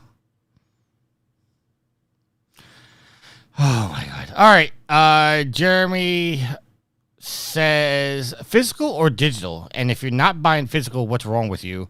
Unless you're playing on PC, of course. So let's go to Matt first with this. Physical or digital? So as a predominantly PC player, most of my media is going to be digital. But physical, I reserve for those games I know I'm going to want to keep in my collection. Or in certain circumstances, since I don't pre-order games, if GameStop magically doesn't have a copy, I'll go do it digitally just that way I can get it. All right. Alex and me and you both have the same answer. We've gone digital. I buy Switch games physical, but I don't buy PlayStation. I'm all digital. So I still buy for one console physical, but I also don't buy a ton of games for the Switch. I think what was the last game I bought? Oh, it was Super Mario or Mario Party All-Stars, which came out about 2 years ago at this point. So I haven't really bought much on the Switch. And I don't know, I just kind of have always preferred owning Nintendo stuff. Like, I'm old school cartridges and stuff like that. I've always preferred to own that physically as opposed to a CD. I don't know. Even though the CD has been the preferred method of distribution, or disc, I should say, ever since the days of the PlayStation, I don't know. I'm just weird, and I prefer the cartridges. I don't know why, but so I found an answer on Baldur's Gate, and it looks like it's 72 hours of early access to Act 1, and that actually may be if you purchase the deluxe edition of the game, not a pre-order bonus. So. Is there any idea how many acts there are in the game? No, I don't know. If it makes you feel better, PC players, note that the 72 hours of early access that come with the digital deluxe edition, you'll technically be getting 34 days of it, and that's to the entire game, not just Act 1. Hold on. Hold on. Let me read this again. This is from thegamer.com. If you want a little more than the game alone, then the digital deluxe edition of Baldur's Gate 3 might well be the way to go, only if you play on the PS5, though, as this version of the game appears to be exclusive to the PlayStation platform. If it makes you feel better, PC players, note that the 72 hours of early access that come with the digital deluxe edition, you'll technically be getting 34 days of it, and that's not to the entire game. Not if you're holding out. Okay, I don't know what that's trying to say. Their math seems very weird. Yes, but the digital deluxe edition comes with 72-hour early access to the game, Act 1 of the game, and it looks like it's PlayStation exclusive. I guess my question is, with that early access, how much of the game could you possibly through? I'm sure there's people who will just play 72 hours straight. There seems to be a lot of buzz and desire for this game, but for the most part, your average adult gamer, they'll make use of the 72 hours, but probably not anywhere near what Act 1 can give the average player. Okay, let me go to PCGamer.com because they've got something here written by Wes Finland while we're waiting for Tricky to get back. I'm back. The headline reads, well, I'm going to go through this real quick. Baldur's Gate 3 dev clarifies that only PS5 players will get a 3-day head start for pre-ordering, but PC players get a 34-day head start. So it's fine. Oh, that's the early access portion. Yeah, Baldur's Gate 3 is making the rare bold choice of moving up its release by a full month to August 3rd, giving players about 5 weeks to crank through the 100-plus hours of D&D role-playing before Starfield arrives. Larian has now clarified one confusing bit of information around the new release date, which is when players who pre-order the digital deluxe edition will actually be able to get started. That version promised 72-hour early access to Act 1, but turns out that's only for the PlayStation 5 version of the game, which releases on September 6th. The PC Digital Deluxe Edition does not include a 72-hour head start, which would have essentially made the game's release date July 31st, Larian said in a community update on Wednesday. Larian said that bumping up its release date came with a few complexities that we didn't manage to communicate very well, and that a 72-hour head start on PC wouldn't have been plausible. So basically, PC players are still getting way ahead of the PS5 players. Okay. Sorry to hijack the community section of this, but Yeah, that's your Baldur's Gate 3 corner. All right. TC has a couple questions in a row. TC says, what TurboGrafx 16 game needs to be revitalized and brought to a new console? Bonk. I'm sorry, what? Bonk. Bonk's Adventure. Okay. Off the top of my head, I can't think of one TurboGrafx 16 game. I have never owned nor played a TurboGrafx 16 game. I'm Googling TurboGrafx 16 games right now. Bonk was a prehistoric caveman with a giant head he'd use to headbutt his enemies. Ditto. Let's face it, the only other TurboGrafx 16 game at the time was, I think, Aliens vs. Predator. Otherwise, who else bought a TurboGrafx 16? I do know of Bonk, but yeah, I never owned or played one. Never had access to one. I'm sorry. I think Alien vs. Predator was on the Jaguar. Yeah, that was on the Jaguar. All right, so TC with the deep cuts on the TurboGrafx 16 question. He says we should have had Jeff on this week for this question. Save this question for Jeff. Saber says Legendary Axe, also Vigilante. I didn't own a TurboGrafx 16, so I couldn't tell you. You know, I'm on Wikipedia right now looking at TurboGrafx 16 games, and they're saying the release date for Japan and North America, and I'm seeing a lot of unreleased. Apparently there was a lot of games, because I'm just going down for a minute now and only in the C's. Yeah, sorry, Saber, I can't really answer this because I didn't even own a TurboGrafx. I think it was gone before I even had a chance to think about buying one. But Saber says Bonk was also on a couple other platforms. Yeah, it wasn't a very good game. Was it on Sega at all, ever? Oh, jeez. There's apparently another picture of me on Facebook. Uh-oh. Wait a minute, did he make the magic happen? He said, up, your request is done. It's on Facebook. Yes. Oh, that may be the best, most natural one yet. My God. All right, moving on to the next question. He says, if any Tomb Raider PlayStation 1 game could be redone, which one should it be and why? Let's go with the original. That way we could see that T-Rex in high definition. I mean, it's always a good to start from the first game, right? Wasn't the remake essentially the first game redone? It was a reboot. It wasn't a remake of the first game. It was just, all right, we're rebooting the series. I understand that, but I'm saying, didn't it basically tell the same story, though? I didn't get far enough in it to know that, but it seemed like a different style of game. It did not seem like what was presented in the first game. All right. GC's next question goes, it's been over 12 years since the last Fight Night game. I guess Fight Night was the EA version of EA's boxing game. Yeah. There's no question. I just assumed he was saying, should we get another one? I'd just rather have another Punch-Out. That can be the boxing game that comes back. Ooh, I could do another Punch-Out. I can do another Punch-Out as well. All right, and TC says, if a Dreamcast Mini comes out, what games should be on it? I was a Dreamcast guy, so I can't answer this. Matt, did you have one? Because I did. That does not surprise me, Tricky. Yes, I did, Alex. And let me go to my ROM folder so I can... Because I basically have a Dreamcast Mini in my Steam Deck. Well, why don't we... do you want to go back and forth? I'll name a game, you name a game, and then we'll just kind of ping-pong back and forth. I mean, since you've got a list up there, you may well be able to keep going longer than I can, but let's see. Soul Calibur. Echo the Dolphin. That was on Genesis. They made also an a Echo Dreamcast game. Version. Yeah, because one of the first games I played was a demo disc of Echo the Dolphin on Dreamcast. Power Stone. Legacy of Kain. Phantasy Star Online. Marvel vs. Capcom 2. Ready to Rumble Boxing. Resident Evil Code Veronica. Crazy Taxi. Skies of Arcadia. Typing of the Dead. Did I already say Jet Grind Radio? No. No one did. Nope. Jet Grind Radio. Power Stone 2. Seaman. Sonic Adventure. Sonic Adventure 2. That's a cop-out answer.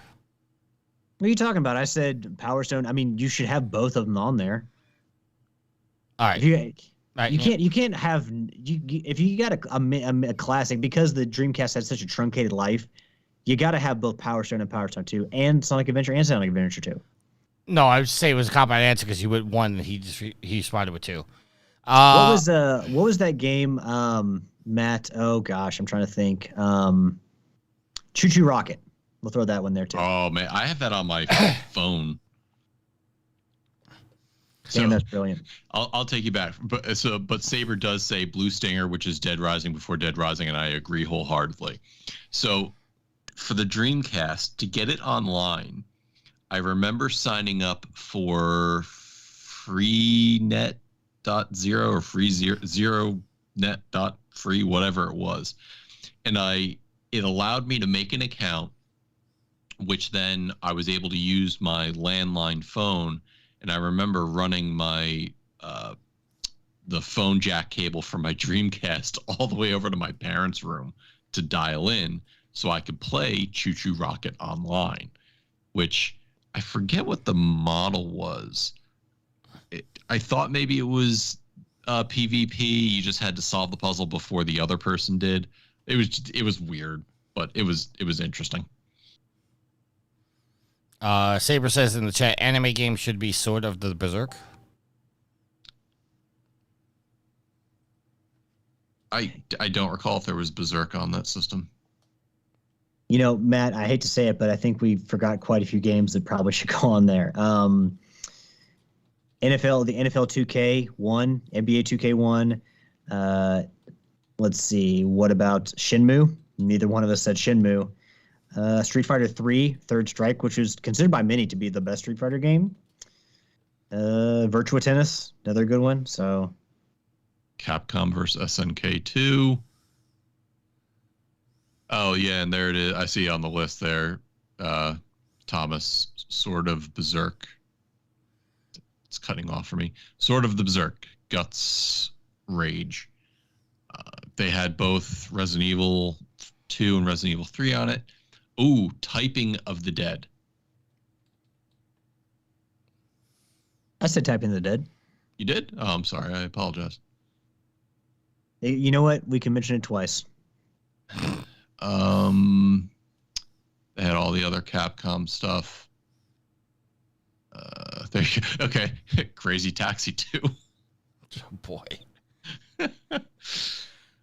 I think that pretty much suffices for what should be on there. Yeah, we've mined this well pretty thoroughly. All right, moving on to the next question. This is also from Thomas. He says, this is for Matt G and the Channel 3 team. It's a long question. If old netcodes were very reliable and used, could those netcodes be revived or could the coding be open source?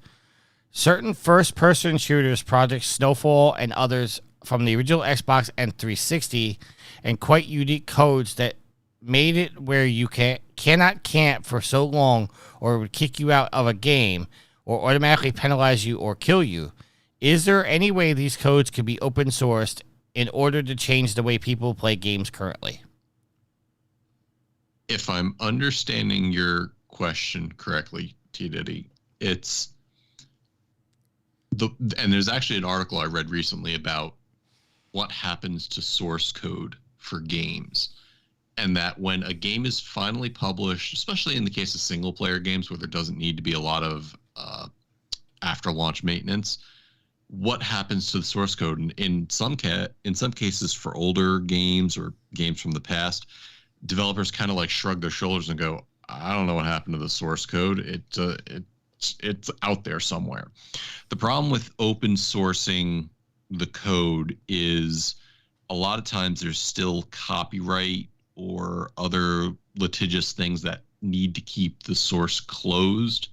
And especially if you're talking about games that involve multiplayer, that even though the source code for that game is no longer in use, it may carry things that the developers currently use in other source codes. So they don't necessarily want to make it open source, whereas people might be able to learn some trade secret and bypass some controls. So I think for things to be open source, it truly has to be old. Saber says, like the Nemesis code, that's not being used. Not 100% sure what he's referring to there. Okay.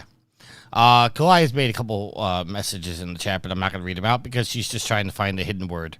If you guys don't know what the hidden word is, the hidden word, if you type a random word into the Twitch chat and you type that word in any capacity, you win a $200 PSN card. Well, essentially two $100 PSN cards. Get AI on that, Thomas. Saber also says it's from the Lord of the Rings games recently. Oh, okay. So the Nemesis system from Shadow of Mordor and Shadow of War. Yeah, but the problem is, again, some people patent that type of system, and they're not going to make it available because they want to use it. They want to keep it solely for themselves. All right. Moving on to the next question. Daryl wants to know, if you could pick one wrestler, past or present, to end CM Punk's career, who does it? For the record, Daryl hates CM Punk. Well, I guess it's funny because I'm a CM Punk guy. Ooh. So you're saying only CM Punk can end CM Punk's career? No, I mean I would pick a wrestler that I think would be good for CM Punk to give that rub to him, to kind of pass the torch to, because I really like CM Punk stuff in AEW, yeah, I mean some people may not like him. I love CM Punk. I think he's great. He is a cancer to locker rooms. Oh, bullshit. No, listen. I like CM Punk too. I think he's a good wrestler. Here's the thing.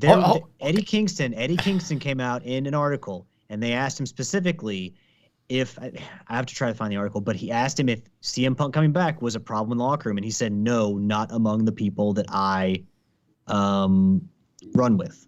He had no problems with CM Punk, and you've had plenty of people, Powerhouse Hobbs, Ricky Starks, Jade Cargill, the gun kids, come out in defense of CM Punk and said he was great to them and he helped them a lot.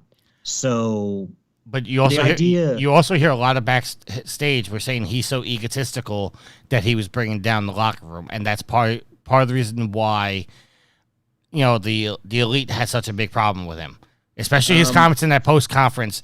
Listen, I watched that post conference. I thought he was in full CM Punk mode, but apparently the elite took that personal, and there was a fight behind the scenes, and that's what caused CM Punk to disappear for a while. Did you read the ESPN article that came out before he came back to Collision? No. He apologized because he said the way that he handled it was wrong, but also he said that he had levied his concerns about that entire situation for a year and nothing was done about it. There was also a report coming from, I think, Dave Meltzer saying, or wrestling journalist is saying that the article was going to be terrible. He was going to shoot on, people within the company. Is going to look awful. And it was nothing like that.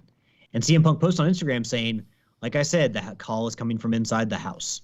So what everyone, the kind of wrestling journalist kind of preview of that ESPN article never happened. And actually he took blame for his actions in that entire thing. And let's be real, it wasn't just CM Punk. The elite had issues in that. Tony Khan is a big to blame in all of that. He's just a big doofus. So he is partially to blame and probably most to blame for all of this. But yeah, CM Punk said he held a locker room meeting for Collision where he's taking himself as a leader more seriously. And it seems like people within the company, I mean, Darby Allin came out and, was chummy with him. And they got Ricky Starks working with him. They got Juice Robinson and Jay White working with him. So, I mean, obviously, not all of the company hates him. It's just the elite and all their friends. So, quite frankly, I'm the reverse where I hate the elite and I like CM Punk. So, two sides of that. But yeah. I don't know let's get back to the question, because I think that it's easy to hate CM Punk when you actually read what happened and read he said since, you actually get the other side of the story, and it's not as much bullshit as you would think. So, I'm not a Dave Meltzer fan. I think he's a hack journalist myself, but who do you think feeds him what he says from the AW locker room? I think he makes up a lot of the bullshit. It's the Young Bucks. It's the Elite. Probably. Why do you think Kenny Omega and the Young Bucks get so many 5-star matches?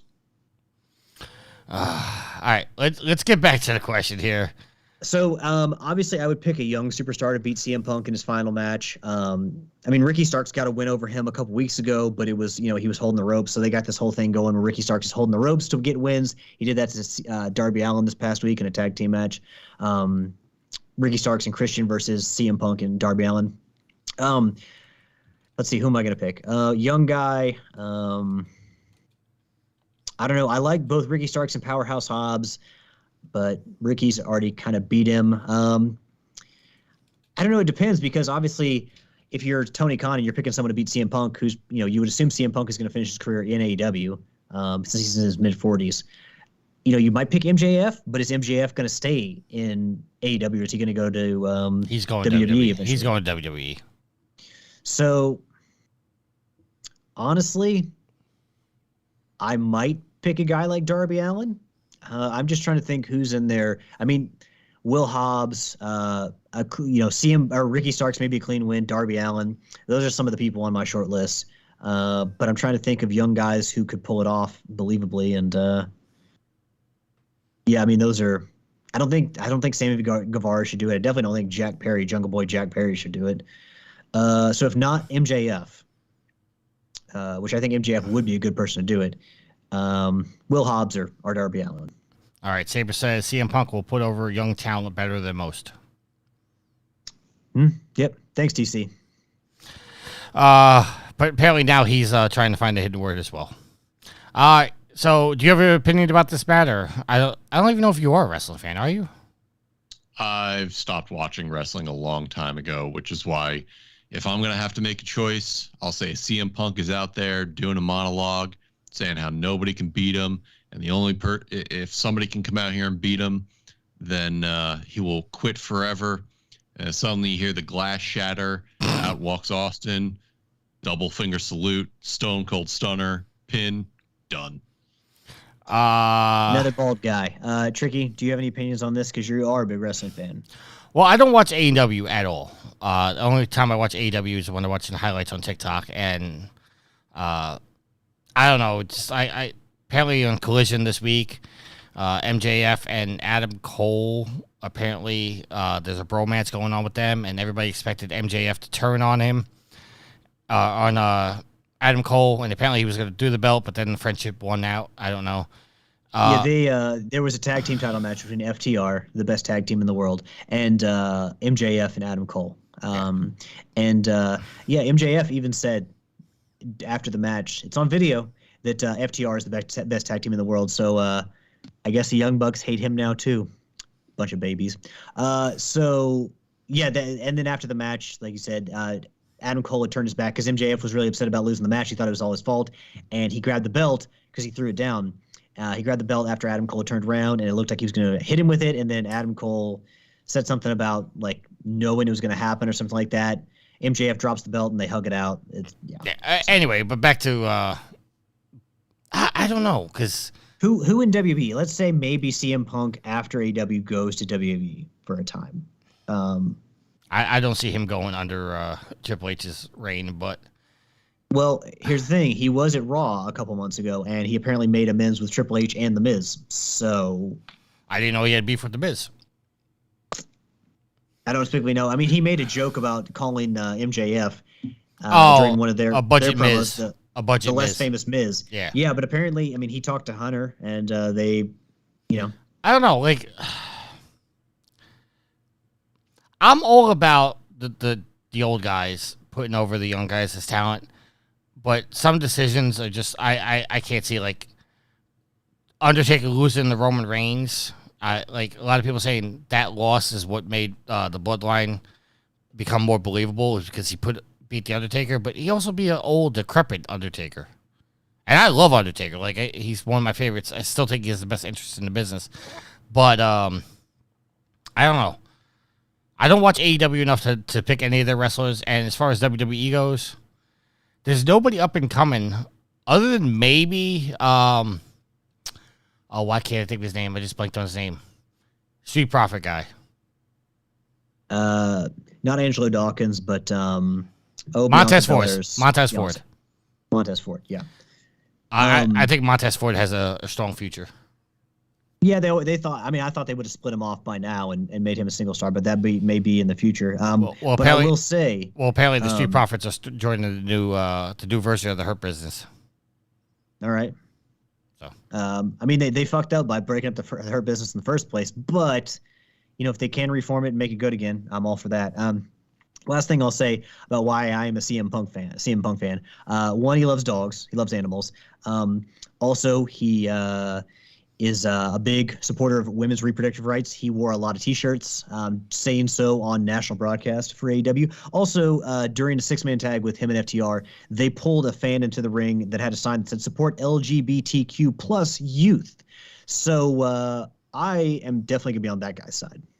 All right, moving on because we're not going to get political with this. You better leave that in the show. I'm not going to take it out, but I'm just saying we're not going to go into it. I'll be on that guy's side. Okay. V wants to know what co-op games are worth it and what co-op games would you burn in a fire. I'm just going to answer for Alex for a second and say the one he'd burn in a fire is Overcooked. Yeah, that game. It's too stressful. I mean, I get it. The kitchen is stressful.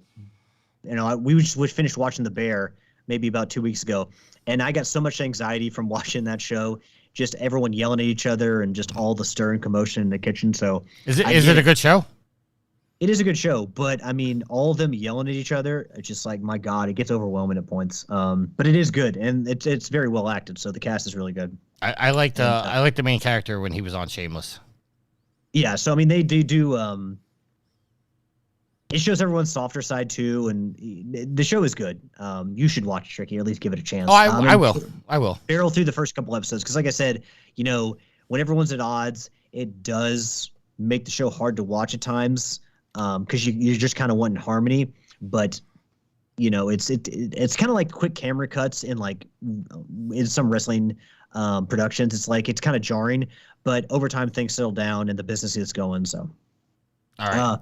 But yeah, Overcooked, it's like I thought it was going to be just a fun, relaxing game, and it wasn't. And so, yeah, I would definitely not want to ever play that game again and would not recommend it to anyone. All right, Saber says Remnants 1 and 2 are worth it. And The Departed chimes in and says Overcooked ruins marriages. He says don't play that with your significant other ever. Yeah. All right, well, that's why I try to get Tricky to help me play it to get me through the story because we're already at each other's throats as it is, so it can't get any worse. If me and you played it, Trophy Horse would never not exist anymore. Oh please, we'd both be going for that. We would both be going after those trophies, so I think we'd be fine. Be like, we can get through this just to get these stupid trophies. Yeah, they'd show up on Sundays. Fuck you! You should have thrown that fucking burger on the grill on time. I mean, it can't. Like I said, it can't be worse than what we do now. Matt, good co-op, bad co-op games? Good co-op games. You got Monster Hunter, Gloomhaven, any team-based shooter game. And then I'll also say bad co-op games are any team-based shooter game like Overwatch.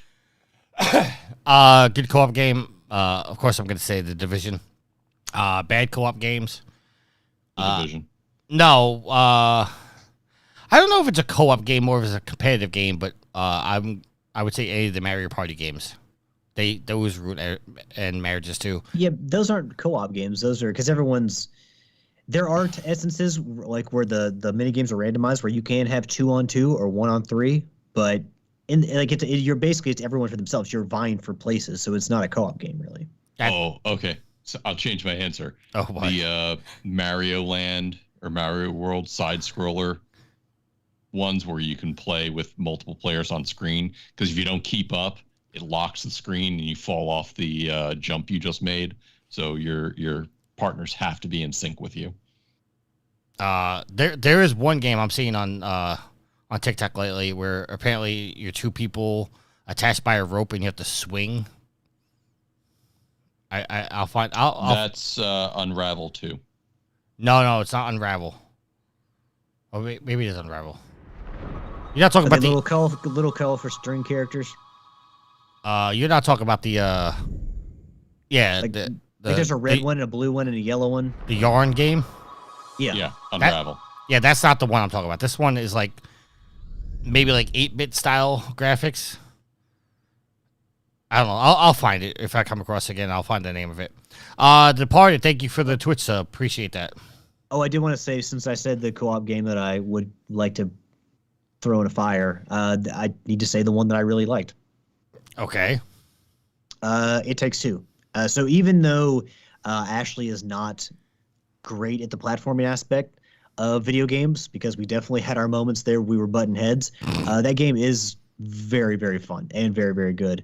And I think would be a Game of the Year nominee or contender in a year that it was released. You just reminded me. Damn it. What? Do you have to play It Takes Two with your daughter? Sweet Mama D asked me all week to play It Takes Two, and I never got around to playing it with her. How? You were on vacation. You were going through old mail. See, if you didn't just keep 75 years worth of old mail. Oh, my God. Now I feel bad. I got to... Tricky, how many of those mailings were from AARP? None. Hold on. Come on, even I've gotten some AARP mailings. Hold on. I'm gonna call live on the show and apologize because I feel bad now. Oh wait, are you gonna do another apology? Because you need to apologize. Yes, to me I gotta apologize to you as well. Hold on. She may not answer it.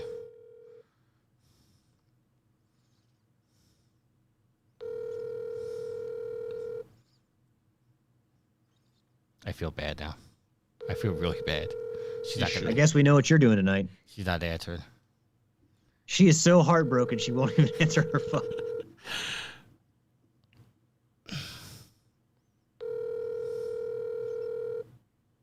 I'll leave her on voicemail if she doesn't pick up.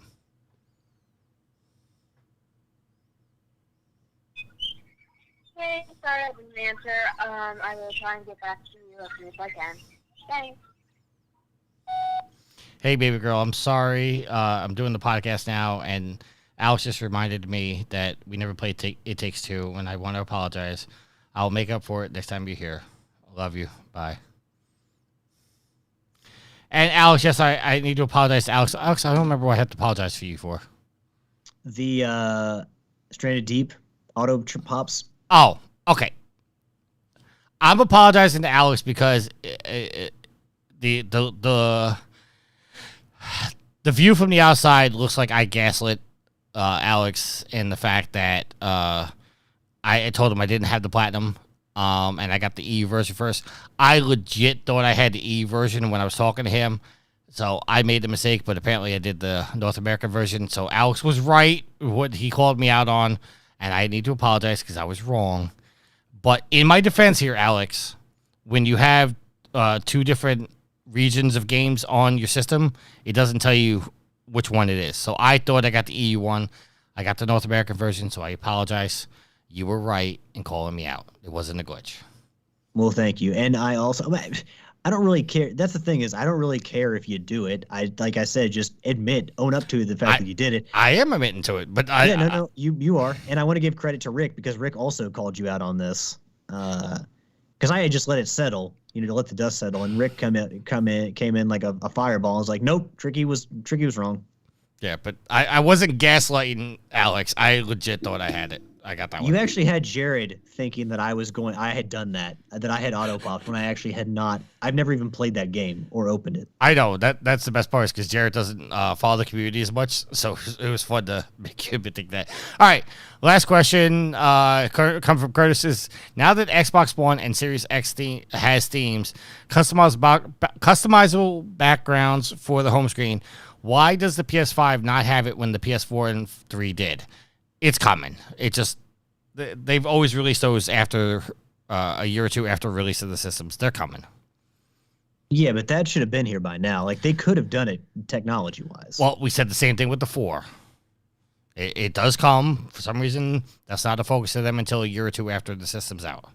But it should be an easy thing to have it launch. I'm not arguing with you. I'm just saying this is the way it is. All right, so I'm going to have to step away from the microphone real quick because I have to You use the little boys' room. So I'm going to set up the topic of the week, and then I'm going to let you boys go. If I can find where I put the agenda. Where did I put the agenda? There's the agenda. All right. So our topic of the week is Ratchet Clank Rift Apart peaks at 9,000 concurrent users and is the third worst PC launch for a PlayStation game. This is coming from GameWorldObserver.com and written by Evan G. Oh, God. Obedkov? Obedkov? Yes, that's how you pronounce that name. It's not that No, overly difficult. Yevgeny Obedkov? Yes. Okay. Article reads, Ratchet Clank Rift Apart is the latest PlayStation game ported to the PC. While it got attention thanks to the use of Direct Storage 1.2, its launch numbers are quite unimpressive compared to SIE's other first-party titles on Steam. Launched on July 26, Ratchet Clank Rift Apart only peaked at 8,757 concurrent users on Steam. It currently holds a very positive rating based on 670 user reviews, with 84% of them being positive. This makes Rift Apart the third worst launch on PC for a PlayStation game, only above Returnal and Sackboy. Returnal had 6,691 concurrent users, and Sackboy only had 610 concurrent users. That is bad. 610. There's also a PC version of Helldivers with 6,744 peak users at the time, but its developer Arrowhead is not an SIE first-party studio. The top 5 titles from PlayStation Studios peak are God of War with 73,000, Marvel Spider-Man with 66,000, Horizon Zero Dawn with 56,000, The Last of Us Part 1 with 36,000, and Days Gone with 27,000. So, yeah. I'm going to step away for a second, guys. I'll be back, but the floor is yours. You want to go first, Alex, or shall I? Well, I'll let you. You shared this article, Matt, and you are more in tune with the PC, so I'll let you go and share your opinion on this. Yeah, you go ahead. All right. So I'll say this about the numbers, because numbers, concurrent players are not always the be all end all of games. That's not all the players that have played it. No, it's just the total peak, number. The peak of all the players playing at once. Exactly. And what the article is trying to get at is these numbers, generally a game's popularity by the number of peak concurrent players at the same time kind of is how they judge whether a game is successful or not, when that couldn't be farther from the truth. The thing about this is a single player story-driven game with no multiplayer. It's a fairly short one, so people might have played it and beat it within that period, and now it's just got to wax and wane on sales. And the thing you and I were talking about in the group chat was this is a, what is it, 2-year-old game now? 1-year-old game? I forget what year it came out. I got the PlayStation. I guess I've had the PlayStation for 2 years now. A PS5 for 2 years now. Let me look that up, the exact release date. The point being, my phone died. I ran out of battery. Oh damn. The point being is it's being sold for $60. Now it was originally sold for $70 on the PS5 when it initially came out. It has some pretty hefty hard drive requirements. You can play it on a traditional disk-based hard drive, but obviously to make all the magic work, you want it to be on a solid state drive, and even better, if you can, you want it to be on a M.2 NVMe drive. That said, Sony games launched on PC have traditionally had buggy launches. This one so far has not, and over 1,700 reviews, it's being rated very positive. I think the article had it at 670 user reviews, but it's now up to over 1,700, and it's still in the very positive range. And it looks like it's got a 9 out of 10 on Steam. Exactly. The Last of Us Part 1, however, 36,000 concurrent users, 59% rating.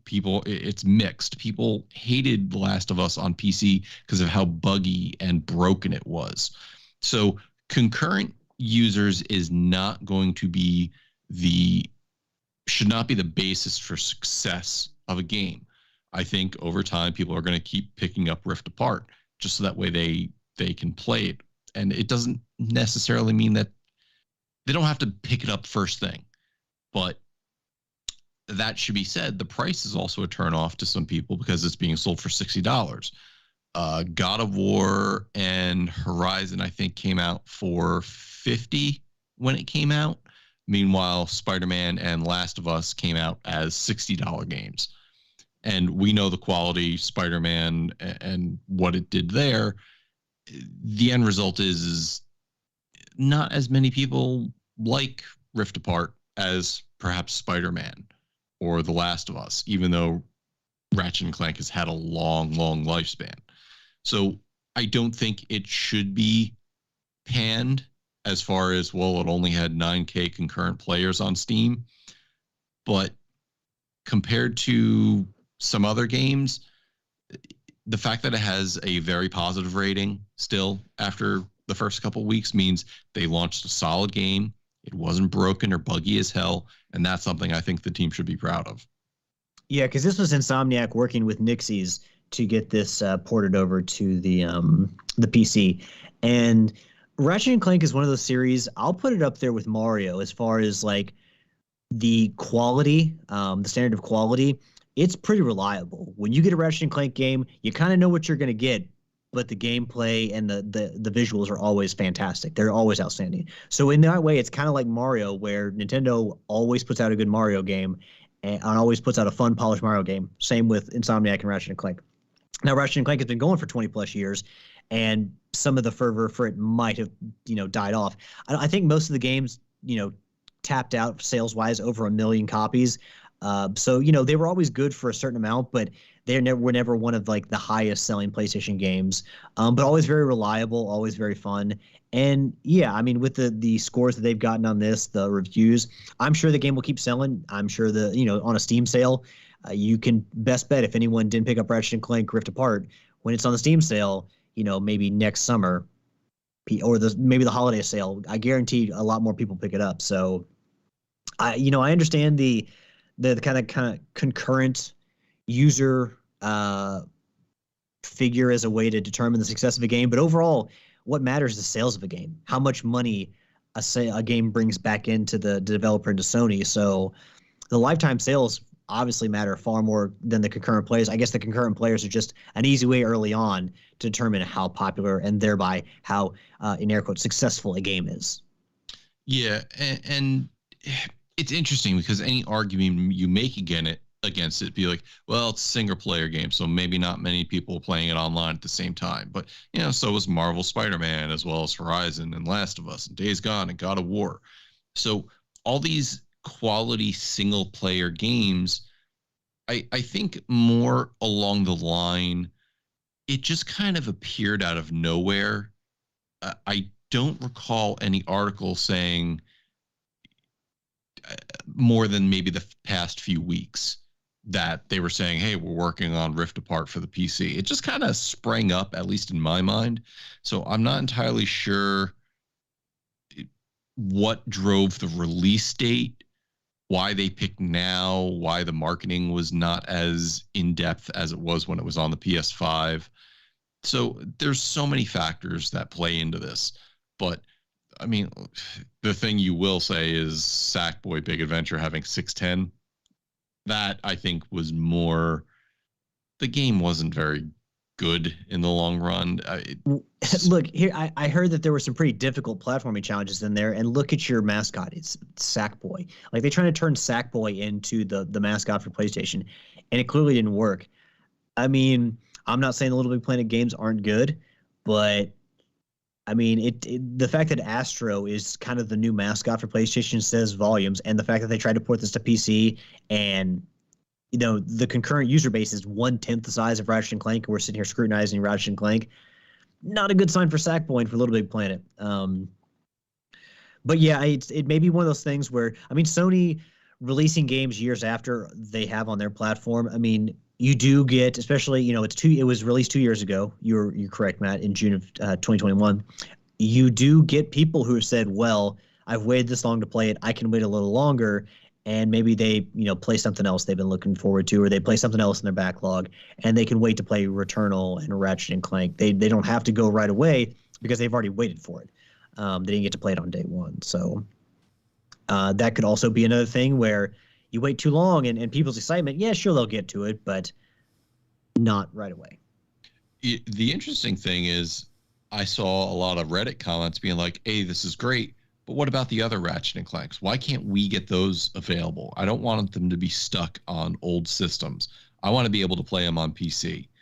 And that's something I think would be worth. I know if they released the Future trilogy on PC, I'd snatch it up immediately so that way I could play those.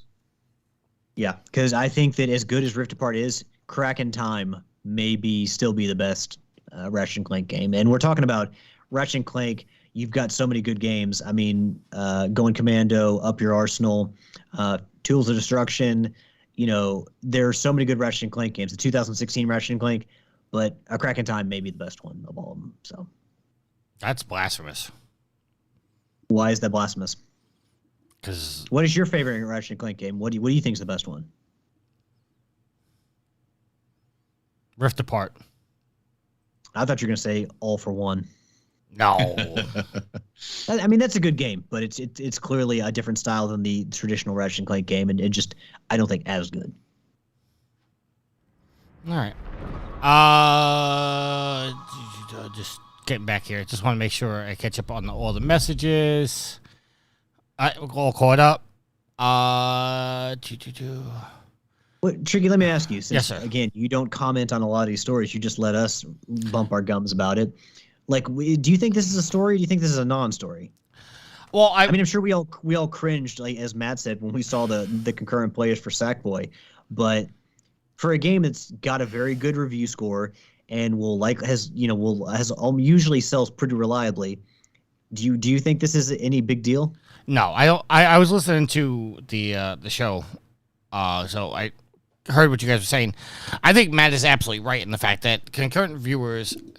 I don't know why people go to concurrent viewers or users as the basis of whether or not a game is popular, because I don't know if it was you or Matt that pointed out the fact that it's not really that long of a game, so somebody could have gone through it and just, they're done with it and they're not coming back because, there's no reason to.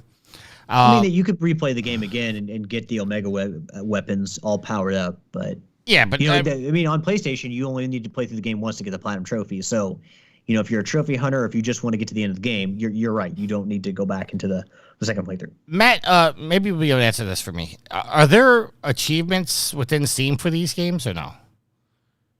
Usually, but jaw for a second, and I'll confirm that for you. Because I there was always a question I wondered if you actually earn PlayStation trophies or you earn Steam achievements for them. Well, it would only be Steam achievements. That you're not linking these to a PlayStation account. Okay. And yes, one of the highlights here is Steam achievements.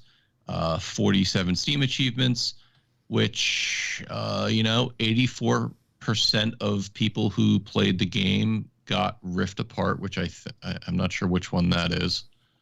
That sounds like the Platinum. Yeah, I mean, I don't think it would be the Platinum, because that's the Platinum equivalent, the highest percentage of all the achievements available. All right. Master of the Multiverse, collect all achievements, 2.8%. Okay, hold on. I'm Googling it right. What was it called? It was just called Rift Apart? Master. Yeah, Rift Apart is the highest percentage achievement available. It doesn't have a description. Oh yeah, that's okay. That's literally the first trophy you get in the game. That's for beating the first level. So out of all the people that bought the game, only 84% got through the first part. So yeah. Well, and to be fair, like on Steam, people oftentimes buy games and then wait to play them. I mean, there is the Steam backlog is a real thing. Yeah. So I will say this about concurrent users. I don't think it's the right metric when you're looking at single player games. However, concurrent users, and I'm not just talking peak, I'm talking current active users, is the good metric that you want for a multiplayer game, because that tells you how active the community is playing the game online. Obviously, they have to be online to play it multiplayer, and if you've got a ton of people playing it, then you've got an active community and shows that the game has legs. Take Battlefield 2142, for example, which for a period in time, Battlefield, I think it was Battlefield 3, or was it Bad Company 2? One of those had more concurrent users online than the newest, latest, greatest game. That will tell you the success if a game is multiplayer focused. Single player, I don't think it's the right metric you want to be using. Okay. All right. That is going to bring us to the end of the show. Real quick, I do have a question for Matt. Sure.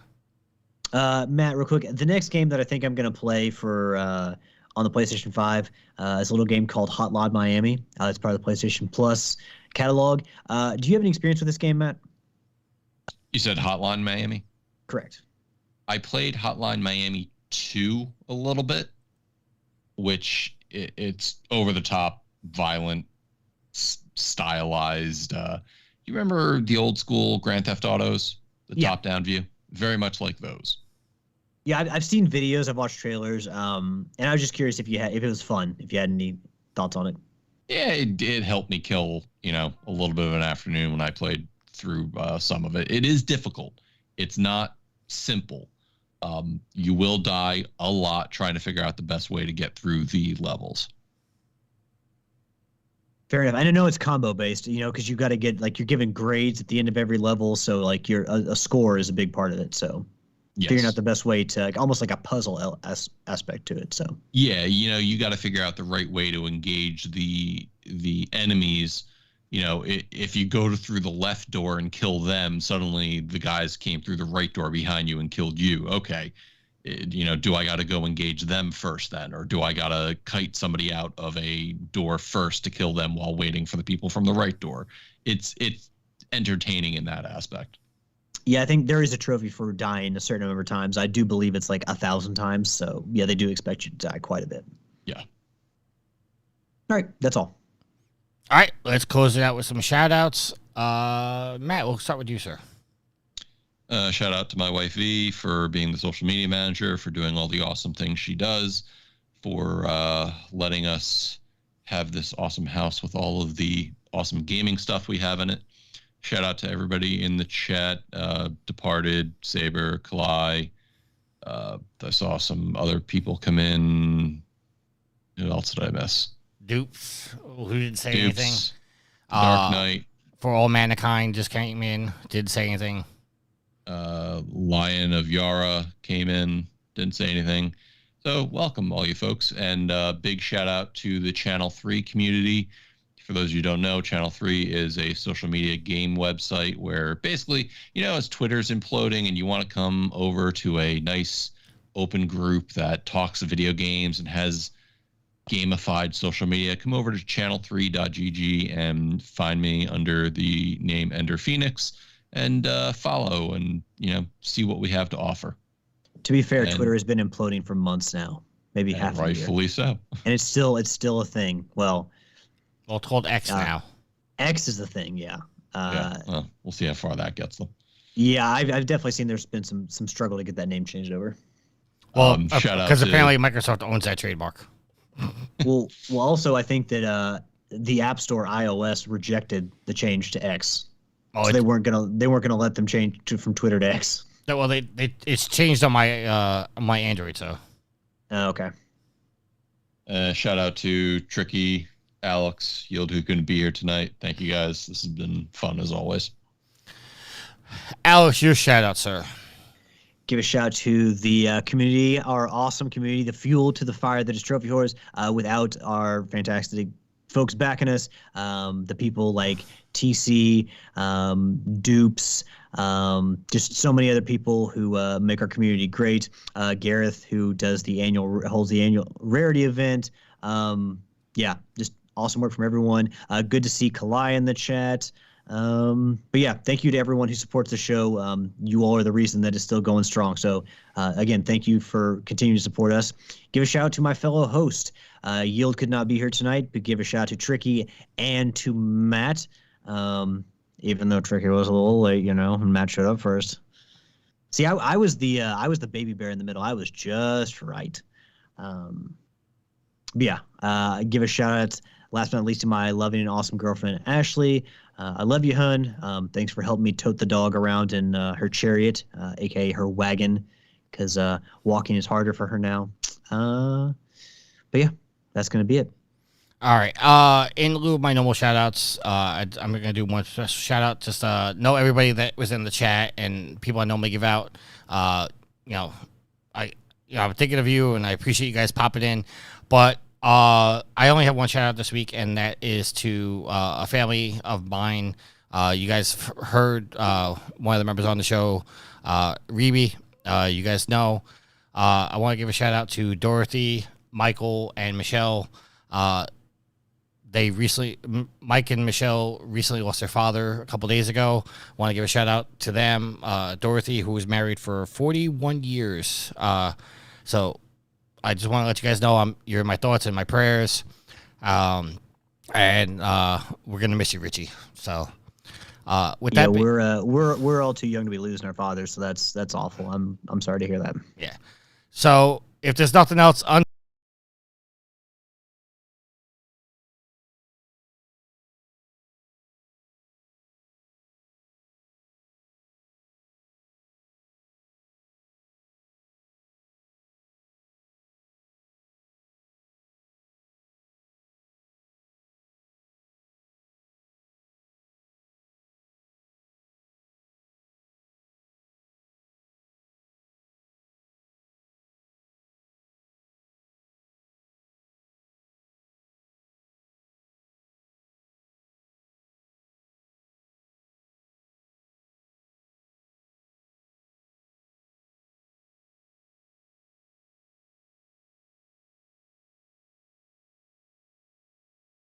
by the band and 12 Stone Records. You can find them on Facebook by going to www.facebook.com/evenphilippines.